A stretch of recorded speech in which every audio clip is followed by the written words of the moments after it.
최승진의 아침 뉴스. 여러분 안녕하십니까. 2월 14일 수요일 CBS 아침 뉴스 최승진입니다. 국정농단 사건의 핵심 인물 최순실 씨가 징역 20년형을 받으면서 공모 관계가 인정된 박근혜 전 대통령은 중형 선고가 불가피해 보입니다. 재판부는 최순실 씨의 딸 정유라의 말을 삼성 뇌물로 봤지만 삼성의 승계 청탁은 인정하지 않았습니다. 청와대가 남북 대화 분위기를 이어가기 위해 다음 달 말 임종석 대통령 비서실장을 특사단장으로 북한에 파견할 것으로 전해졌습니다. 김민석 선수가 평창올림픽 스피드 스케이팅 남자 1500m에서 아시아 최초로 동메달을 따냈습니다. 한국 GM이 군산 공장을 폐쇄한 채 정부의 대규모 재정 지원을 압박하고 나섰습니다. 지역 주민들은 거세게 반발하고 있습니다. 추위가 물러나면서 오늘 비교적 포근한 날씨를 보이겠습니다. 이상은 이 시간 주요 뉴스입니다. 누구나 스마트 오피스를 누린다. 최적의 설계, 디자인, IoT 혜택. 4차 산업시대 융복합 사무가구. 대한민국 사무가구의 미래. 설날 선물 준비하셨나요? 이번 설에는 건강을 선물하세요. 옥반식품 양파즙, 양배추즙, 아로니아즙, 배즙, 헛개즙, 석류즙, 자몽즙, 황칠, 차가버섯까지. 식품은 생명이다. 옥반식품. 2월 20일까지 설날 특별 할인 홈페이지 참조. 1577-3150. 새로워진 코란도 투리스모와 함께 떠나면 즐겁다. 스타일리쉬하게 잘 빠졌으니까. 그레이! 포트로닉 시스템으로 더 안전하고 고속도로 버스 전용차로 주행까지 가능하니까. 슈퍼 그레이! 다 함께 즐기는 9인승 SUV 탄생 2018 코란도 투리스모 9. 지금 쌍용자동차 전시장에서. 안녕하세요. 한석규입니다. 다들 녹용 좋은 건 아시죠? 그런데 이제 정관장 천녹을 만나보세요. 뉴질랜드 정부가 보증한 건강한 녹용 중에 정관장이 한 번 더 까다롭게 골랐습니다. 녹용은 천녹입니다. 정관장 천녹. 내가 흔들리고 흔들리고 흔들려도 꽉꽉 잡아주는 내 편이 베스트. 둘 다 망설이고 망설이고 망설여도 꽉꽉 믿음 주는 내 편이 베스트. 내 편이 베스트. 언제나 내 편이 되는 투자. 내 편이 베스트. 이베스트 투자증권. 나 신형 산타페 사려고. 그럼 빨리 사전 계약 신청해. 지금 놓치면 몇 달 기다릴 수도 있어. 정말? 그리고 사전 계약하면 추첨해서 인기 옵션도 선물로 준다는데 뭘 고민해. 빨리 알아봐야겠다. 신형 산타페 탄생. 지금 사전 계약 중. 홈페이지 참조. 현대자동차. 돌면 돌수록 놀라운 일이 벌어지는 상가 투자. 시작할게요. 고객의 눈길이 돌고 수익이 돌아가는 순환형 동선의 빌리지몰. 수익 마수리. 마법 같은 수익을 기대해보세요. 시흥 센트럴돔 그랑트리 캐슬. 홍보관 오픈 중. 1566-1440 롯데건설. 박근혜 전 대통령과 쌍둥이 재판을 받은 최순실 씨가 징역 20년의 중형을 받았습니다. 관심을 모았던 이재용 삼성전자 부회장의 뇌물 액수라든가 박근혜 전 대통령 재판에 어떤 영향을 미칠지 분석해 보겠습니다. 스튜디오에 장성주 기자 나와 있습니다. 어서 오십시오. 먼저 어제 선고 내용부터 살펴보죠. 최순실 씨가 징역 20년을 받았죠? 네, 서울중앙지법 형사합의 22부는 어제 최 씨에게 징역 20년에 벌금 180억 원, 추징금 73억 원을 선고했습니다. 검찰과 특검이 징역 25년을 구형했을 때 최 씨 측은 옥사하라는 거냐고 반발했는데 거의 근사치가 나온 겁니다. 그만큼 죄질이 무겁다는 뜻으로 재판부는 극심한 국정 혼란과 국민들의 실망에 비춰보면 대단히 죄책이 무겁다고 지적했습니다. 최 씨는 마치 선고 결과를 예감한 듯 아무런 표정을 짓지 않았습니다. 고개를 떨군 채 아무런 표정을 짓지 않았다, 이런 보도가 있습니다. 신동빈 롯데그룹 회장이 징역 2년 6개월을 받고 법정에서 구속이 됐습니다. 어떻게 될까요? 네, K스포츠재단에 70억 원을 제공한 게 뇌물로 판단됐기 때문입니다. 롯데그룹은 일본 기업이 아니라는 인식을 주고 신 회장의 그룹 지배력 강화를 위해 호텔 롯데 주식 상장이 매우 중요했습니다. 그런데 면세점 사업자 선정에서 탈락해 차질이 빚어지자 박근혜 전 대통령과의 단독 면담에서 부정한 청탁을 하고 K스포츠재단에 70억 원을 출연했다는 판단입니다. 재판부가 뇌물 혐의를 유죄로 판단하자 신 회장 얼굴은 빨갛게 달아오르는 모습이었습니다. 경영비리로 신 회장이 집행유예로 넘어갔는데 면세점 뇌물에 발목이 잡혔습니다. 가장 관심을 모았던 이재용 삼성전자 부회장의 뇌물액은 얼마나 인정이 됐습니까? 네, 지난주 서울고법 형사 13부가 이재용 부회장 항소심에서 집행유예를 선고하며 인정한 뇌물 36억 원에서 조금 더 나아가 73억 원을 인정했습니다. 삼성이 최 씨가 독일에 설립한 코어스포츠에 지급한 용역대금 36억 원과 정유라 씨에게 사준 말 새 필값이 포함된 액수입니다. 하지만 최 씨 재판부는 안종번 수첩을 정황 증거로 인정하면서도 이 부회장과 박 전 대통령 간의 부당 거래는 없었다고 판단했습니다. 삼성물산과 제일모직 합병 등 핵심 현안이 2015년 7월 25일 2차 독대나 2016년 2월 15일 3차 독대 전에 이미 해결된 상태였다는 겁니다. 이 부회장이 강요의 피해자라는 판단인데 문영표 전 복지부 장관 재판 결과와 정면 배치되는 결정입니다. 문 전 장관은 박 전 대통령의 지시를 받아 국민연금이 삼성합병을 찬성하도록 압박한 혐의로 징역 2년 6개월을 받았습니다. 상급심 판단에 주목해야 하는 이유입니다. 네, 가장 관심을 끄는 것이 박근혜 전 대통령의 국정농단 사건 재판이 앞으로 어떻게 될지인데 어떻게 전망하십니까? 네, 어제 최순실 씨가 재판을 받은 혐의는 모두 18가지였습니다. 그 가운데 박 전 대통령과 공범인 게 11가지입니다. 그래서 사실상 쌍둥이 재판이라는 평가를 받았는데요. 최 씨는 이 11가지 혐의에서 모두 유죄를 받았습니다. 더구나 박 전 대통령은 최 씨에게 청와대 비밀문건을 유출한 혐의와 문화예술계 블랙리스트 혐의 등도 받고 있습니다. 블랙리스트 혐의로 김기춘 전 비서실장과 조윤선 전 장관이 항소심에서 실형을 받지 않았습니까? 네. 결국 이 모든 혐의가 합쳐지면 박 전 대통령에게 중형 선고가 불가피할 전망입니다.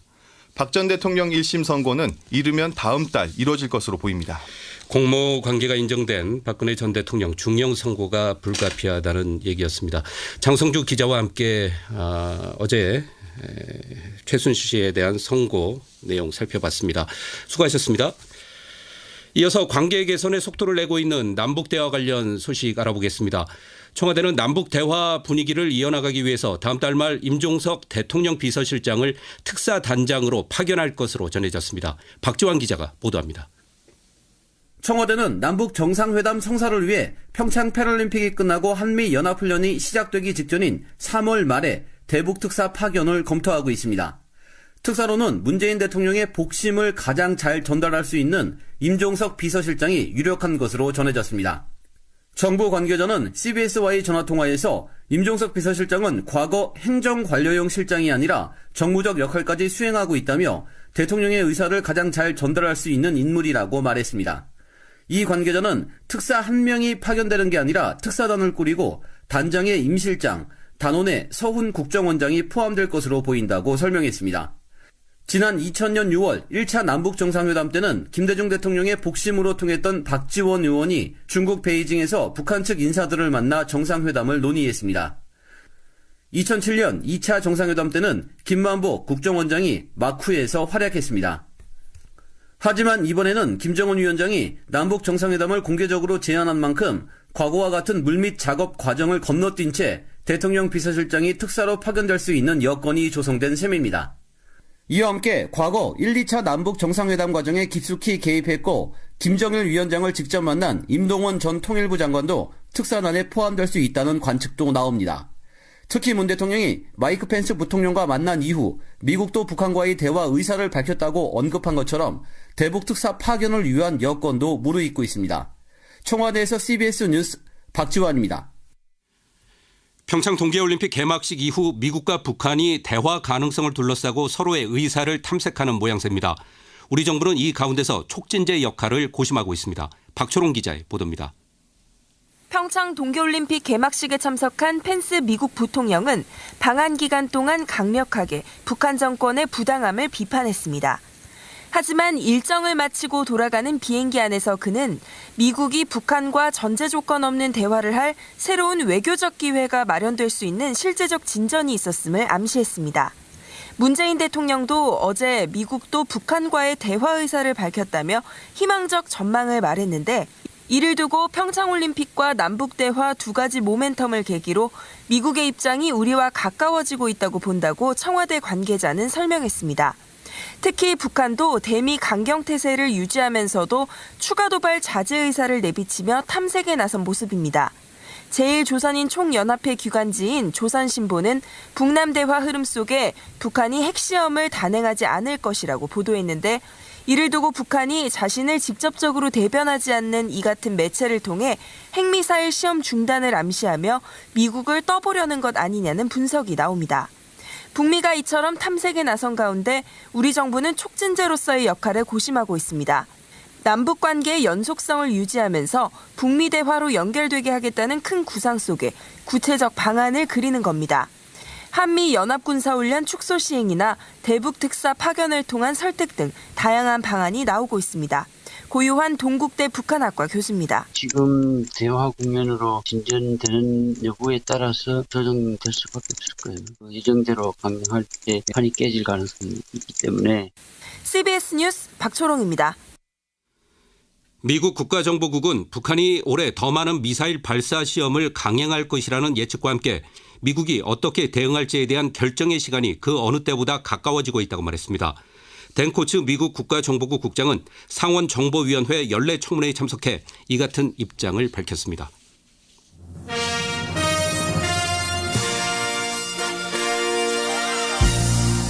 여기는 평창. 평창 동계올림픽 스피드 스케이팅 김민석 선수가 아시아 최초로 남자 1500m에서 깜짝 메달을 따냈습니다. 기대를 모았던 여자 쇼트트랙 에이스 최민정 선수는 아쉽게 메달이 무산됐습니다. 올림픽 특별 취재팀 임종률 기자가 전합니다. 19살의 김민석이 아시아 최초의 기록을 세웠습니다. 김민석은 어제 남자 1500m에서 1분 44초 93으로 빙상왕국 네덜란드의 나위스와 루스트에 이어 3위에 올랐습니다. 역대 올림픽에서 아시아 선수가 이 종목에서 동메달을 따낸 것은 김민석이 처음입니다. 올 시즌 랭킹 10위권이었기에 더 깜짝 놀랄 만한 성과입니다. 고교생이던 지난해 삿포로 아시안게임에서 2관왕에 올랐던 김민석은 올림픽 데뷔전에서 사고를 치며 제2의 이승훈이라는 평가를 입증했습니다. 김민석 선수입니다. 정말 믿기지 않는 결과라고 봐요. 이게 다 우리나라에서 열리는 홈 어드벤치를 얻어서 제가 국민들의 성원에 힘입어서 이렇게 결과를 낸 거 아닌가라고 생각합니다. 반면 기대를 모았던 쇼트트랙의 최민정은 500m 메달이 무산됐습니다. 이탈리아의 폰타나에 이어 2위로 들어왔지만 캐나다의 킴부탱을 제치는 과정에서 밀기 반칙이 인정돼 실격되면서 노메달 눈물을 삼켜야 했습니다. 보답해드리고 싶었는데 그러지 못해서 죄송한 마음이 크고 아직 세 종목 남았으니까 계속해서 집중해서 좋은 모습 보여드릴 수 있게 노력하겠습니다. 앞으로도 많은 응원과 관심을 가져주세요. 오늘은 여자 아이스하키 남북 단일팀이 조별리그 최종전을 치릅니다. 이미 2패를 안았지만 운명의 한일전인 만큼 올림픽 첫 득점과 승리를 노립니다. 소치올림픽 쇼트트랙 2관왕 박승희는 스피드스케이팅 여자 1000m에서 한국 빙상 최초의 두 종목 올림픽 출전에 도전합니다. 강릉에서 CBS 뉴스 임종률입니다. 북한 응원단은 오늘 여자 아이스하키 단일팀의 마지막 경기를 응원합니다. 단일팀은 앞서 스위스와 스웨덴전에서 각각 0대8로 패배하면서 결과와 상관없이 오늘 일본전이 마지막 경기입니다. 북한 응원단은 오늘 경기에서 어느 때보다 열띤 응원전을 펼칠 전망입니다. 응원단 소식 하나 더 살펴보고 가겠습니다. 북한 응원단은 어제 방남 뒤에 첫 나들이에 나섰습니다. 응원단원들은 취재진의 질문에 서슴없이 답하고 시민들과 하이파이브를 하는 등 발랄하면서도 거침없는 모습을 보였습니다. 올림픽 특별 취재팀 김동빈 기자가 보도합니다. 북한 응원단은 어제 첫 나들이에서 발랄하고도 거침없는 모습이었습니다. 통제된 경호 속에서 경기장을 드나들던 이전 모습과는 달랐습니다. 강릉 경포대에서 시민들이 내민 손을 서로 마주치며 하이파이브를 하는가 하면 취재진의 질문에 발랄하게 답했습니다. 해칠보도 멋있습니다. 해칠보, 칠보산에 해칠보, 해칠보가 있는데 해칠보가 정말 아름답습니다. 일부 시민단체가 응원단에 다가가 우리는 하나다라고 외치자 응원단원들은 힘찬 목소리로 함께 외치기도 했습니다. 우리는 하나다! 우리는 하나다! 안녕하세요. 그러면 하나 돼서 우리 유유팀을 응원하는데요. 아, 그래요? 예, 힘든 줄 알았습니다. 오후 강릉 오죽헌에선 깜짝 거리 공연을 펼치며 이색적인 모습도 보였습니다. 오죽헌에 깜짝 등장한 북한 응원단의 고적대는 반갑습니다와 아리랑 등을 연주하며 시민들의 발걸음을 멈추게 했습니다.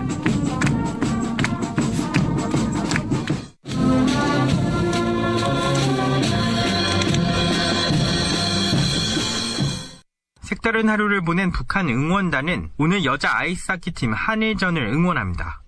CBS 뉴스 김동필입니다.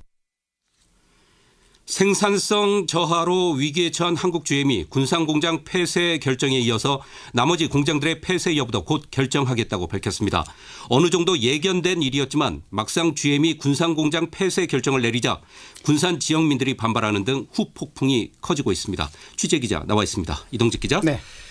한국 GM이 군산공장 폐쇄를 결정을 했습니다. 2,000여 명의 노동자가 일하던 자동차 공장이 왜 문을 닫는 지경에까지 오게 된 건가요? 네, 군산공장 폐쇄는 갑작스러운 것은 아니고요. 이미 3년 전부터 어느 정도 예고가 됐던 일입니다. 결론적으로 말씀드리면 저생산성과 여기에 따른 자본 잠식 그리고 GM 본사의 과도한 착취가 한국 GM의 위기를 불러왔다. 이렇게 정리할 수 있겠습니다. 생산성이 어느 정도 떨어졌다고 봐야 되나요? 네, 한국 GM 군산공장은 정상 가동을 할 경우에 연간 26만 대의 자동차를 생산할 수 있는데 지난해에는 생산 대수가 3만 1천여 대까지 떨어졌습니다. 군산공장의 생산성은 국내 다른 공장의 3분의 1 수준에 불과합니다. 한국 GM은 지난해의 경우 전체 판매량의 85%에 달하는 반조립 형태의 차량 수출이 사실상 전면 중단됐고 내수는 두 자릿수에서 7%대로 곤두박질 쳤습니다. 네, 한국 GM은 독특하게도 수출이 상당히 큰 비중을 차지하고 있지 않습니까? 글로벌 판매 부진도 이어졌다면서요? 네, 그렇습니다. 한국 GM은 지난 2012년부터 글로벌 판매 부진으로 어려움을 겪어왔습니다. 특히 2014년에 GM이 쉐보레 브랜드의 유럽 철수를 결정하면서 한국 GM의 부담이 가중됐습니다. 유럽 공급 물량 가운데 90%를 한국 GM이 생산해 왔는데 GM의 철수 결정으로 수출 물량이 20만 대나 빠지면서 막대한 타격을 입었습니다. GM의 경영 실패가 유럽 시장 철수 결정으로 이어졌지만 이에 대한 부담은 고스란히 한국 GM이 진 것이죠. 그렇다면은 당연히 적자액도 계속 늘어날 수밖에 없겠습니다. 그렇습니다. 한국 GM은 지난해까지 2조 6천억 원의 누적 적자가 났습니다. 자본 완전 잠식 상태입니다. 외부 지원 없이 자체적으로 회생할 가능성은 사라진 겁니다. 이렇게 한국 GM이 위기 상황으로 치달아도 GM은 높은 이자율의 돈을 빌려주고 4년간 4,400억 원의 이자를 챙겨왔습니다. GM 본사가 실적 부진에 시달리는 한국 GM을 착취했다는 비판이 나오는 이유입니다. 홍영표 국회 환경노동위원장도 어제 긴급 기자간담회를 열어서 한국 GM의 군산공장 폐쇄가 본사의 착취 구조 때문이라고 비판했습니다. 홍 위원장의 말을 직접 들어보시죠. 구조적인 문제, 본사만 과다하게 이윤을 챙기는 이 구조가 해결이 돼야 된다고 봅니다. 정부가 투자를 한다든가 이렇게 됐을 때는 그런 문제들도 어느 정도 해결이 되는 것을 전제로 하겠죠. 회생할 수 있을지가 관심인데 우리 정부가 지원을 하게 되면 회생은 가능한 겁니까? 네, 우리 정부가 3조 원을 지원하더라도 유동성 위기를 해소하기는 어렵다. 이런 관측이 나오고 있습니다. 업계 관계자는 한국 GM이 수익성 개선 노력을 선행하지 않는 한 우리 정부가 지원을 하더라도 적자에서 벗어날 가능성은 적다고 말했습니다. 당장 군산 지역 경제가 걱정일 수밖에 없겠습니다. 네, 그렇습니다. 현재 군산 공장에는 2,000명의 노동자가 근무를 하고 있는데 1, 2차 협력업체와 다른 관련 업체들까지 포함하면 군산 공장 폐쇄에 영향을 받는 노동자들은 군산 지역에서만 13,000여 명 이상이 될 거라는 분석입니다. 군산은 공장 폐쇄가 지역 경제에 미칠 악영향을 크게 우려하고 있습니다. 전북 CBS 임상훈 기자의 리포트 들어보시죠. 한국 GM은 5월 말로 군산공장 폐쇄 방침을 밝히면서 지속적 논의를 통한 의미 있는 진전의 필요성이라는 전제를 달았습니다.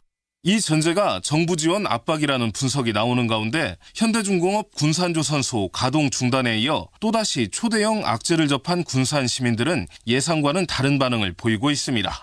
최근까지 GM 군산공장 협력업체에서 일한 정모 씨와 또 다른 자동차 공장 협력업체 관계자 이모 씨의 말입니다. 손바닥 뒤집기를 말을 너무 많이 바꿔서 뭔가 믿을 수 있는 제시안을 가지고서나 지원을 해주든지. 지원한다 안 한다 문제는 과거 전례나 또 원칙이 있을 거 아니에요. GM 군산공장이 폐쇄될 경우 지역사회에 불어닥칠 악영향이 심각한 수준일 것을 뻔히 알면서도 시민들이 객관적 입장에서 말하는 것은 그동안 비정규직 해고 등 GM에 대한 불신이 쌓여있기 때문이라는 분석입니다.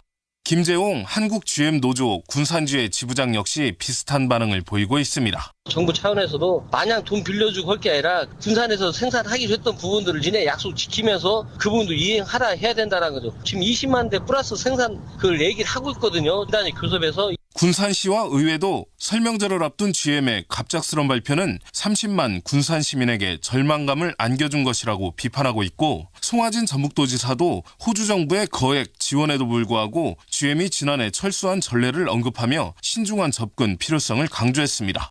CBS 뉴스 임상훈입니다. 네, GM이 군산 공장 외에 나머지 3개 공장도 몇 주 안에 폐쇄 여부를 결정하겠다고 언급을 했죠. 네, 그렇습니다. 대남만 GM 사장은 현지 시각으로 12일 로이터와 인터뷰를 했는데 여기서 한국 정부 노동조합과의 협상 결과를 토대로 몇 주 안에 나머지 공장들의 폐쇄 여부를 결정할 예정이라고 밝혔습니다. 안만 사장은 시간이 없다. 모두가 긴급하게 움직여야 한다고 강조하면서 GM이 한국에서 장기간 머물지는 한국 정부의 자금 조달 의지 등에 달려있다고 말했습니다. 우리 정부가 군산공장 폐쇄 결정에 대해서 유감을 표시했습니다. 대책 마련에 나섰죠? 그렇습니다. 정부는 어제 고형관 기획재정부 1차관 주재로 관계부처 긴급 차관회를 열고 군산공장 폐쇄와 관련한 향후 대응 방안을 논의했습니다. 정부는 한국GM의 경영 상황을 명확하게 파악하기 위해서 객관적이고 투명한 실사를 진행할 수 있도록 산업은행이 GM 측과 협의해 나갈 예정이라고 밝혔습니다. 정부는 또 일자리와 지역경제 등에 미치는 영향을 감안해서 한국GM의 경영 정상화 방안을 GM 측과 지속적으로 협의해 나갈 것이라고 강조했습니다. 한국 GM 측이 요구한 유상증자 등 재정 지원 여부는 실사를 통해 결정할 것으로 보이는데요. 다른 기업과의 형평성 등을 감안하면 지원 결정이 쉽지 않아 보입니다. 네, 이동직 기자와 함께 GM 군산공장 폐쇄에 따른 파문 살펴봤습니다. 수고하셨습니다. 다음은 간추린 소식을 정민아 아나운서가 전해드립니다. 국내 시가총액 상위 100대 기업들의 지난해 영업이익이 평균 46%나 증가한 것으로 조사됐습니다. 기업 경영성과 평가 사이트 CEO 스코어에 따르면 지난 9일 종가 기준으로 시가총액 상위 100대 기업 가운데 81개 기업 실적을 취합한 결과 영업이익이 155조 원, 순이익 121조 원으로 각각 45.8%와 48.5%가 증가했습니다. 대법원에서 친일 행위가 인정된 인촌 김성수 선생의 서훈이 56년 만에 박탈됐습니다. 정부는 어제 국무회의를 열어 인촌이 1962년에 받은 건국 공로훈장 복장의 취소를 의결했다고 전했습니다. 댄 코츠 미국 국가정보국 국장은 상원정보위원회에서 북한의 핵 위협에 대해 어떻게 대응할지에 관한 결정의 시간이 그 어느 때보다 가까워지고 있다고 말했습니다. 코츠 국장은 미국의 목표는 북핵의 평화적인 해결이라며 다양한 방식으로 북한에 대한 최대의 압박을 가하고 있다고 강조했습니다. 지금까지 간추린 소식이었습니다. 다음은 날씨 알아보겠습니다. 기상청에서 이수경 리포터가 전해드립니다.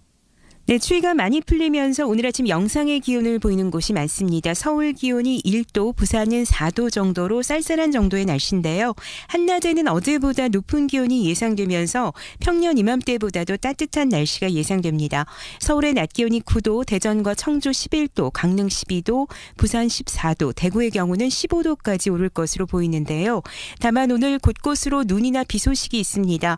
서울, 경기와 강원도, 강원 산간과 충북 북부, 경북 북부 내륙에는 눈이나 비가 예상되는데 주로 오전에 내리는 곳이 많겠습니다. 강원 산간의 경우는 최고 7cm 정도의 많은 눈이 예상되고 강원 영서에 1에서 5cm, 경기도와 충북 북부, 경북 북부 지역에도 최고 3cm 정도의 눈이 쌓이는 곳이 있겠는데요. 오늘 평창을 포함한 강원 산간과 동해안 지역은 바람이 매우 강하게 분다는 점 참고하시기 바랍니다. 현재 서울 기온은 1도입니다. 날씨였습니다. 다음은 공항 소식 알아보겠습니다. 이재용 씨. 네, 수요일 아침 김포공항을 비롯한 전국 공항들 기상 여건 좋습니다. 국내선 전노선 아침 비행기들 정시 출발이 이어지고 있는데요. 다만 어제부터 만석으로 운항이 되고 있기 때문에 탑승이 조금씩 늦어지고 있습니다. 올림픽으로 보안 검색이 강화돼 있는 기간이라서 검색장이 많이 밀려 있는데요. 공항에 나오시는 대로 탑승 수속을 마치면 시간 여유 있게 출발장으로 가시기 바랍니다. 그리고 어제 오후부터 서울에서 각 지방으로 향하는 비행기들은 빈자리 없이 만석으로 떠나고 있습니다. 제주를 비롯한 부산, 울산, 광주, 여수 등 미리 예약을 하지 않으셨다면 좌석 구하기 어렵겠습니다. 인천공항 역시도 출발장이 많이 붐비고 있는데요. 오전에 도착하는 비행기 가운데에서 마카오에서 들어오는 에어서울과 세부에서 들어오는 제주항공, 푸켓에서 들어오는 진에어 등이 지연이 되고 있으니까 마중 계획에 참고하시기 바랍니다. 광정보였습니다. 제주항공에서 보내드린 공항 소식이었습니다. 한국 사회가 정경유착의 오명을 제거해야 한다. 얼마 전 영국 파이낸셜 타임스가 사설에서 주장한 내용입니다. 롯데그룹 신동빈 회장의 구속으로 정경유착이라는 말이 또 입방아에 오르게 됐습니다. 편법과 탈법에 기댄 재벌들, 국민들이 더 이상 이런 모습 떠올리지 않도록 해주길 부탁드립니다. 뉴스로 마치겠습니다. 지금까지 뉴스 제작 이재기, 강혜인 기자, 기술 최동철, 진행의 최승진이었습니다.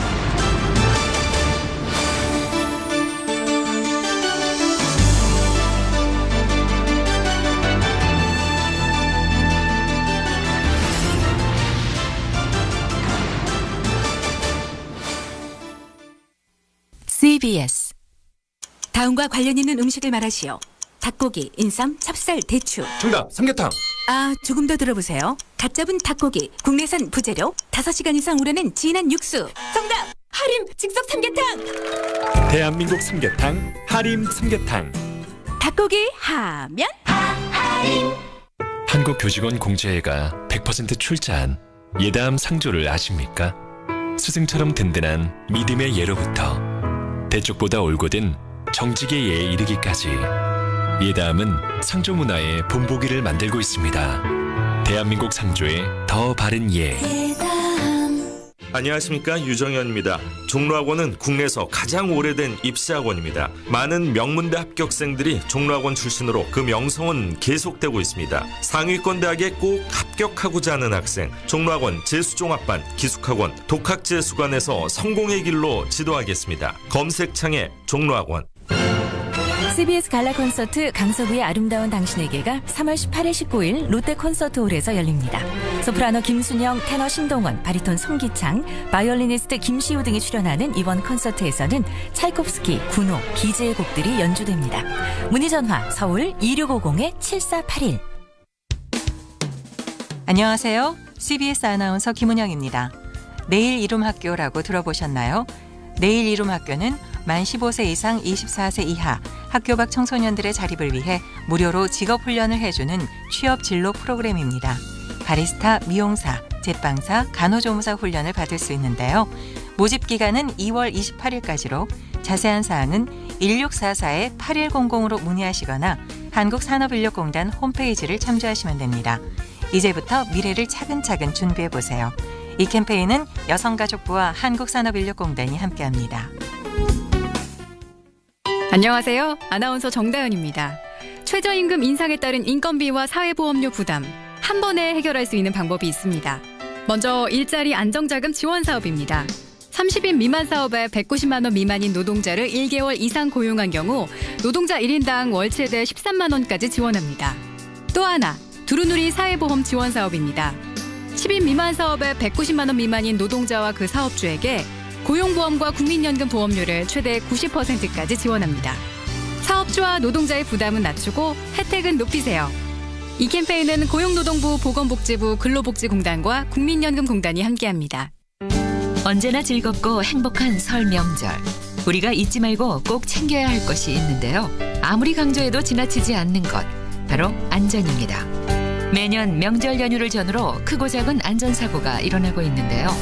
연휴 전 촉박한 납기 등으로 장시간 노동과 야간 노동이 많아져 사고 발생 위험이 높아지기 때문입니다. 설 명절을 맞아 안전사고가 절반으로 줄어들 수 있도록 우리 모두의 각별한 주의가 필요합니다.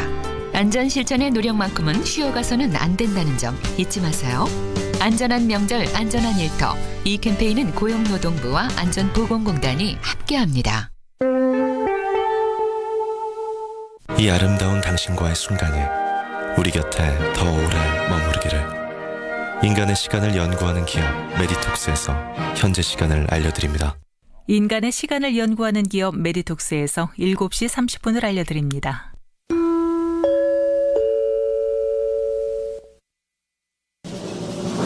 김현정의 뉴스 쇼.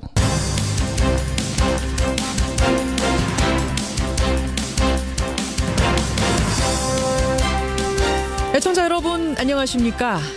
450일 동안 재판만 114번, 증인 124명, 수사기록 25만 쪽. 기록만 봐도 참 방대합니다. 최순실 씨에게는 징역 20년형, 벌금 180억 원이란 중형이 어제 내려졌습니다. 아이러니한 건요, 지난번 이재용 부회장 항소심 선고 때 증거능력 인정받지 못했던 안종범 수첩에 대해서 이번 최순실 재판부는 증거능력을 인정했고요. 또 이재용 재판부는 뇌물이 아니라고 봤던 정유라 승마지원금에 대해서도 이번 재판부는 뇌물임을 인정했습니다. 어떻게 같은 사안을 놓고도 정반대의 판단이 나오는지, 우리의 재판부가 참으로 독립적이라는 걸 이런 식으로 증명해내는 걸까요? 김현정의 뉴스쇼 출발합니다.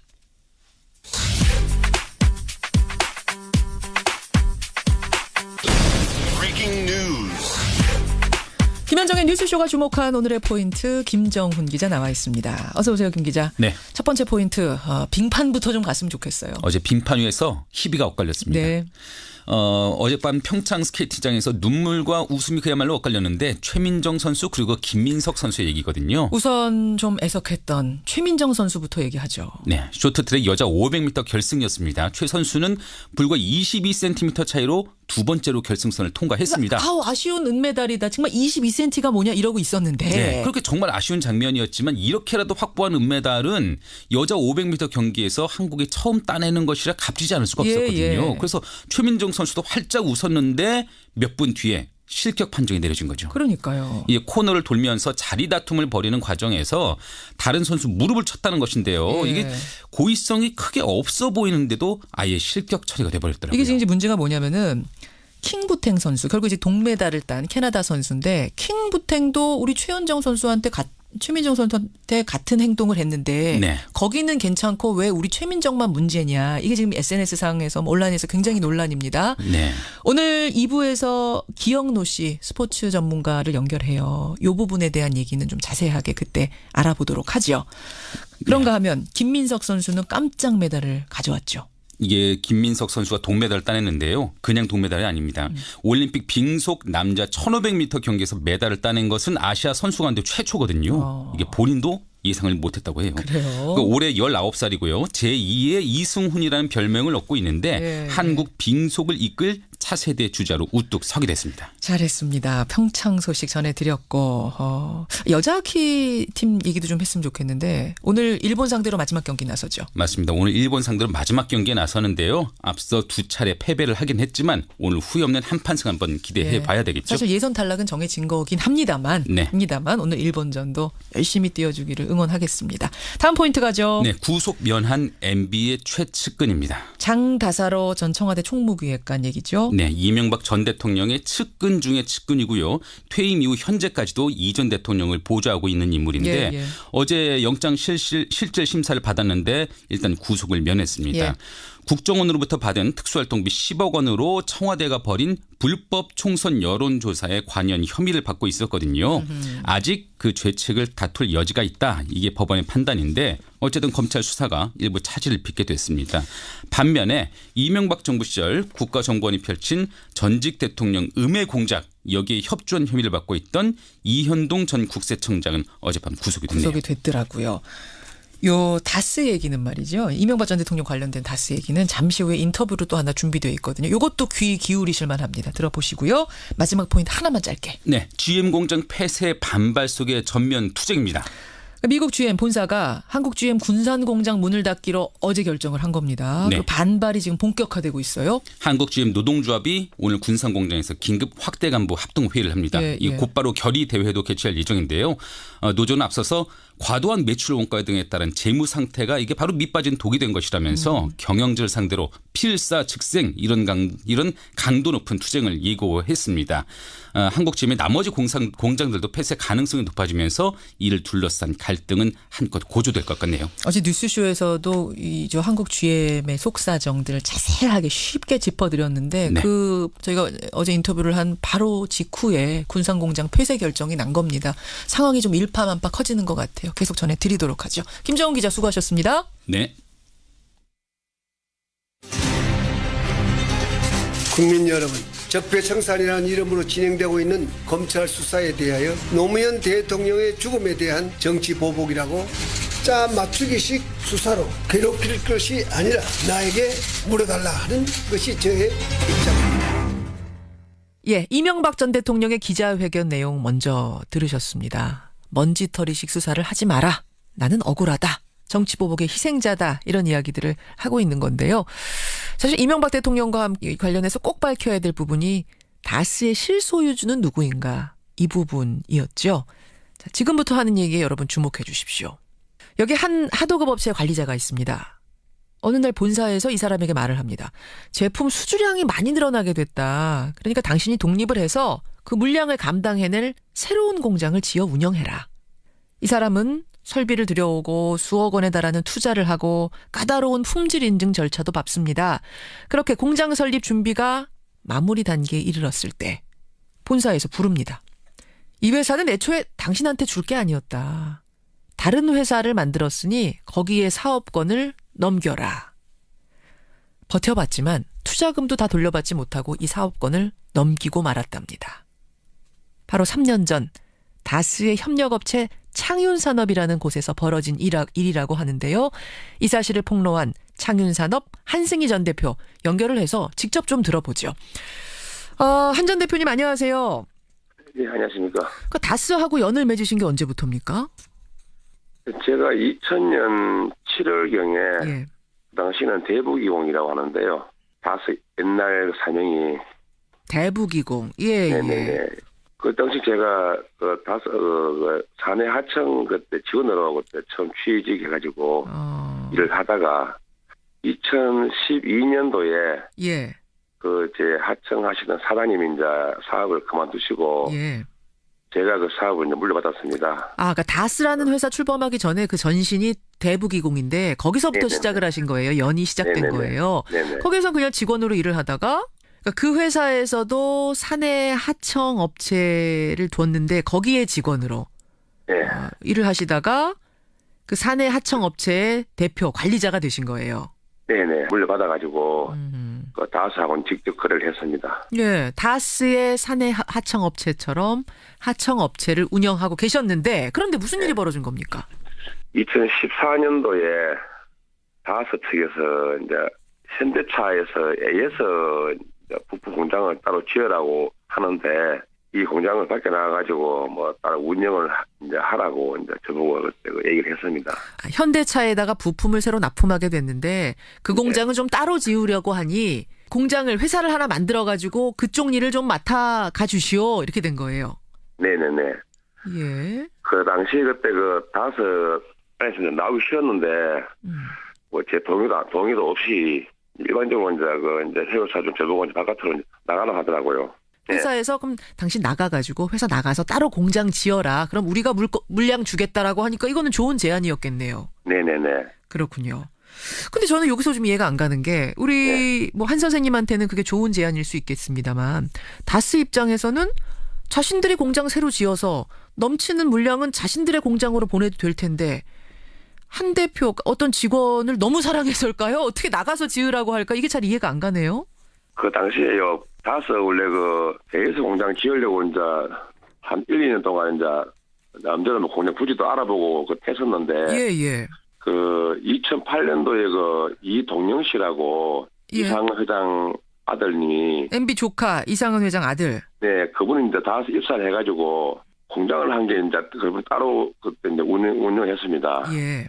그 SB 글로벌 로지스라고 하는 포장 공장인데요. 포장 공장. 그 공장 부지가 다섯 공장인데 이동영 씨가 이제 다섯에 들어와 가지고 예. 그 빈 공장에 이제 자기가 이제 그 포장 공장을 한 개 만들었습니다. 예, 예. 그러다 보니까 이제 그 MB 측에서는 임대료도 받고 이제 그렇게 해야 되는데 임대료도 안 주고 이제 그렇게 이제 있다 보니까 예. 저보고 가라고 했는 공장 부지가 거기입니다. 엄연히 공장을 운영하고 있는 그 공장에 저보고 이제 가라고 해. 저 처음에 좀 의아했죠. 그분이 그것이 공장을 하고 있는데. 이상은 씨 아들 이동형 씨, 그러니까 MB 조카가 거기서 포장 공장 하고 있는 걸 버젓이 알고 있는데 네. 한 대표한테 그 공장에 가서 그 공장 부지를 줄 테니까 거기 가서 지금 우리가 말한 이 공장을 차려라 이렇게 얘기를 한 거예요. 네네. 그럼 그 공장 지어놓은 건물 안에다가 다른 설비를 넣어라 이거예요? 저보고 이제 가서 이제 그 강제로 이제 뭐 그 공장을 밀어내라고 이제 그렇게 얘기하더라고요. 그럼 이동형 씨 측에서 반발했을 거 아닙니까? 반발도 못 하고. 그러니까 이동형 씨는 어쨌든 임대료 지금 못 낸 처지니까 그냥 밀려난 거예요. 네, 원래 다섯 땅에서 하고 있으니까. 예, 예. 네, 그만 봐도 주인은 이상은 씨가 아닌 거고. 자, 그러면 이때 우리 한 대표한테 저 이동형 씨가 임대료 못 내고 돌리고 있는 저 공장에 가서 공장 지어라라고 얘기한 사람이 누굽니까? 다섯 정학용 전무라고 있는데요. 전무. 예, 그분이 이제 일단 말로 했고 정학용 전무라는 사람이요. 예. 그 이시영 상무 경영 가르치는 그런 뭐 멘토 비슷한 사람인데, 네, 그 이시영 씨가 하여튼 그분한테 많이 뭐 경영수 받고도 했습니다. 아, 그러니까 이 전무가 MB 아들 이시영 씨의 멘토 같은 역할. 그 사람이 그러니까 거기 가서 하라 이렇게 구두 지시를 했단 말이군요. 네네네네. 근데 그건 전무유 생각인 겁니까? 아니면 그 위에 MB 생각이 담겨 있다고 그 당시 느끼셨어요? 당연히 MB 생각이죠. 네. 지금 그 회사에 다스의 다른 직원들 몇몇이 증언하지 않았습니까? 이건 100% MB 회사다. 우리 한승훈 대표도 거기 직원하시면서 하청업체 직원하시면서 그렇게 생각하셨어요? 네네. 100%? 네네. 직접 지시 받으신 적도 있어요? MB로부터? 직접은 없습니다. 직접은 없는데 어떻게 100%라고 생각하게 되셨습니까? 이시영 씨가 입사하고 그 다음에 이제 뭐 이시영 씨 쪽으로 이제 모든 권력이 쏠리고 이상은 씨 아드님이 거기에 분명히 그 부서장으로 계시는데 이동형 그분은 실권이 점점 이제 없어지고 처음에는 이동형 씨가 이제 2008년도에 입사해서는 상당히 권력이 상당히 좀 진짜 주인인가 싶었는데 이시영 씨가 들어온 뒤부터는 이동형 씨는 뭐 진짜 외부인처럼 느껴지고. 그 정도로. 네네네. 모든 권력이 이시영에게 집중. 그때부터는. 예예. 그리고 사람들이 당연히 MB 거다라고 뭐 누구나 의심하지 않고 생각을 했던 거예요. 이시영 쪽으로 이제 모든 인사권하고 이제 그 자금적인 모든 이제 그 소리다 보니까. 예. 그 당시에 이시영 씨 사이 없으면 돈도 마음대로 그 지급 안 됐고요. 알겠습니다. 그런 정황들로 미뤄봤을 때 결국 이동형 씨가 임대료 안 내고 쓰고 있는 그 공장에서 이동형을 쫓아내기 위해서 나를 이용한 게 아닌가 지금은 이제 그 생각이 드시는 거군요. 예. 자, 알겠습니다. 그래서 어쨌든 가서 하라 그러니까 이게 뭐 좋은 기회니까 가서 거기다가 투자를 하셨겠죠? 예, 실질 당구상에 있는 건 800이고요. 근데 뭐 저희 직원들하고 제 땀하고 열정은 그런 뭐 금액으로 산정을 못하는 부분이고. 막 밤새 가면서 준비하고 그러셨어요. 공장 아니 뭐 공장 오픈한다는 게 보통 일이 아니니까. 네네네. 돈은 8억이지만 거기에 쏟아부은 열정은 뭐 말할 수 없이 컸다. 네네. 그랬습니다. 그랬는데. 그다음 2015년도 2월경에 다시 다섯은 저를 이제 부르더라고요. 정학용 전무라는 사람이 처음부터 그 장윤한 대표한테 설비를 다 준 게 아니고. 우리가 다섯에서 이제 새로 회사를 한 개 만든다. 만드니까 그 회사에 지금 사업장 다 넘기고 새로 만드는 사업장에 하도급을 해라. 말을 바꾼 거예요? 네. 우리가 다른 회사를 만들 거니까 그거 만들고 나면 거기에 하도급을 또 받아라 이렇게 얘기한 거예요? 네네네. 그러니까 정확히 넘기라고 한 게 뭐예요? 사업권을 전부 다. 사업권을. 예. 그래서 제가 이제 그 당시에 제가 받았던 그 회의를 하고 이제 다섯 내부 그 이제 보고서를 아주 들이밀어가지고 이걸 뭐냐. 나한테 사업권 주지 않았느냐. 그래서 나 지금까지 네. 이렇게 다 투자하고 지금까지 만들어놨더니 이게 무슨 소리냐고 따지셨겠죠. 네네네. 그랬더니요. 자기가 모르는 서류래요. 모르는 서류래요. 예, 당신 사인도 여기 있잖아. 그하고 이시영 씨도 여기 다 사인했고. 그러니까 이거는 모르는 문서고. 그렇게 얘기하니까 제가 참 기가 차가지고 나는 계속 이제 이 사업 계속 할 거라고 하니까 그냥 좋게 말할 때 그냥 회사 그냥 넘기라고. 좋게 말할 때 넘겨라. 예, 그리고 이 새로 만드는 사업장이 원래 주인한테 이제 이걸 돌려주는 그런 단계인데. 그냥 원래 주인이 누구냐고.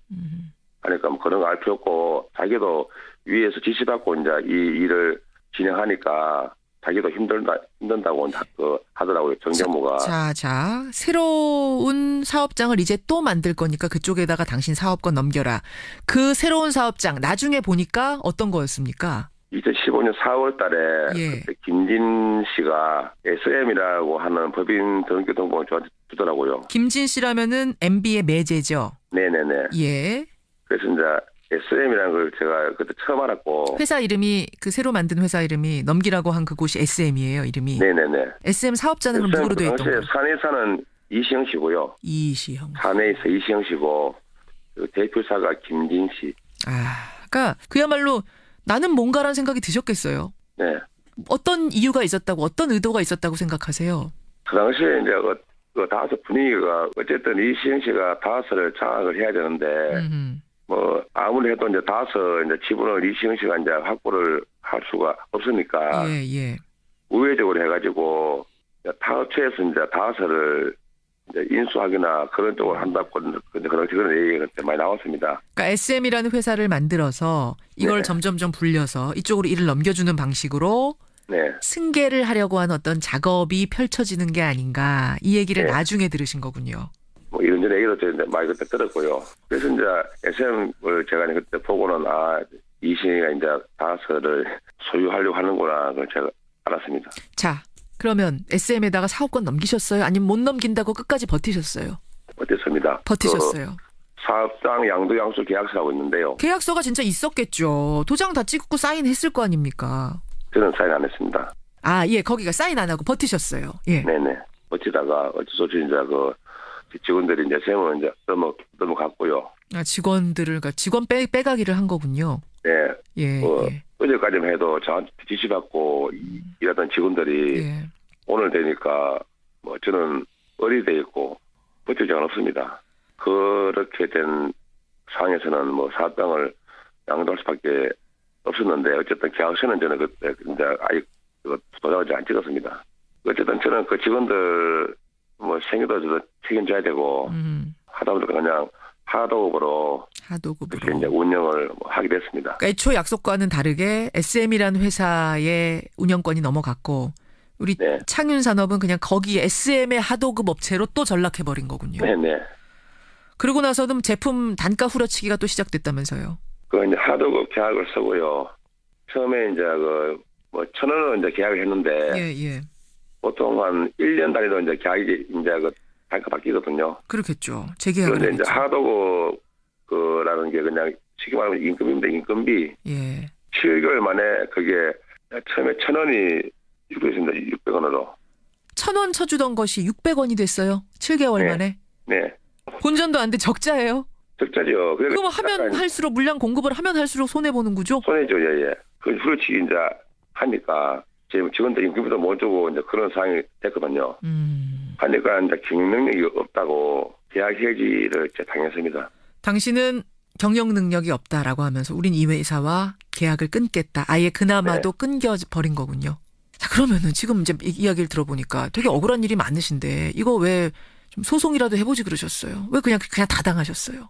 경주에서는 그 당시에 다스라는 업체의 파워가 상당하거든요. 경주에선. 또 도누아도 이것도 MB 거니까 MB하고 그 큰 권력자하고 싸워봐야 이길 수도 없는 부분이고 작년에 이제 그 시민단체에서 이제 제 이거 사연을 알고 도움받아서 제가 지금 이제서는 이제 뭐 제가 진실을 말하는 거죠. 그러니까 MB 거라는 걸 누구나 아는 상황에서 이거 싸워봤자 계란으로 바위치기밖에 안 된다는 생각으로 자포자기 하셨던 거군요. 그동안은. 근데 지금 이명박 대통령은 그거 자기 거 아니라 그러거든요. 억울하다고 하거든요. 그분은 하는 말씀이 자꾸 법적인 소유권을 자꾸 말씀하시는데 근데 지금 경주 쪽에서 제가 지금 공통적으로 하는 말이 이상원 씨는 바지 사장이고 실제적으로 원래 그런 MB라고 얘기를 계속 제가 들었고요. 이상원 씨가 출근했는 게 한 반도 안 했습니다. 그 이상원 씨는 제조업이라는 게 있잖아요.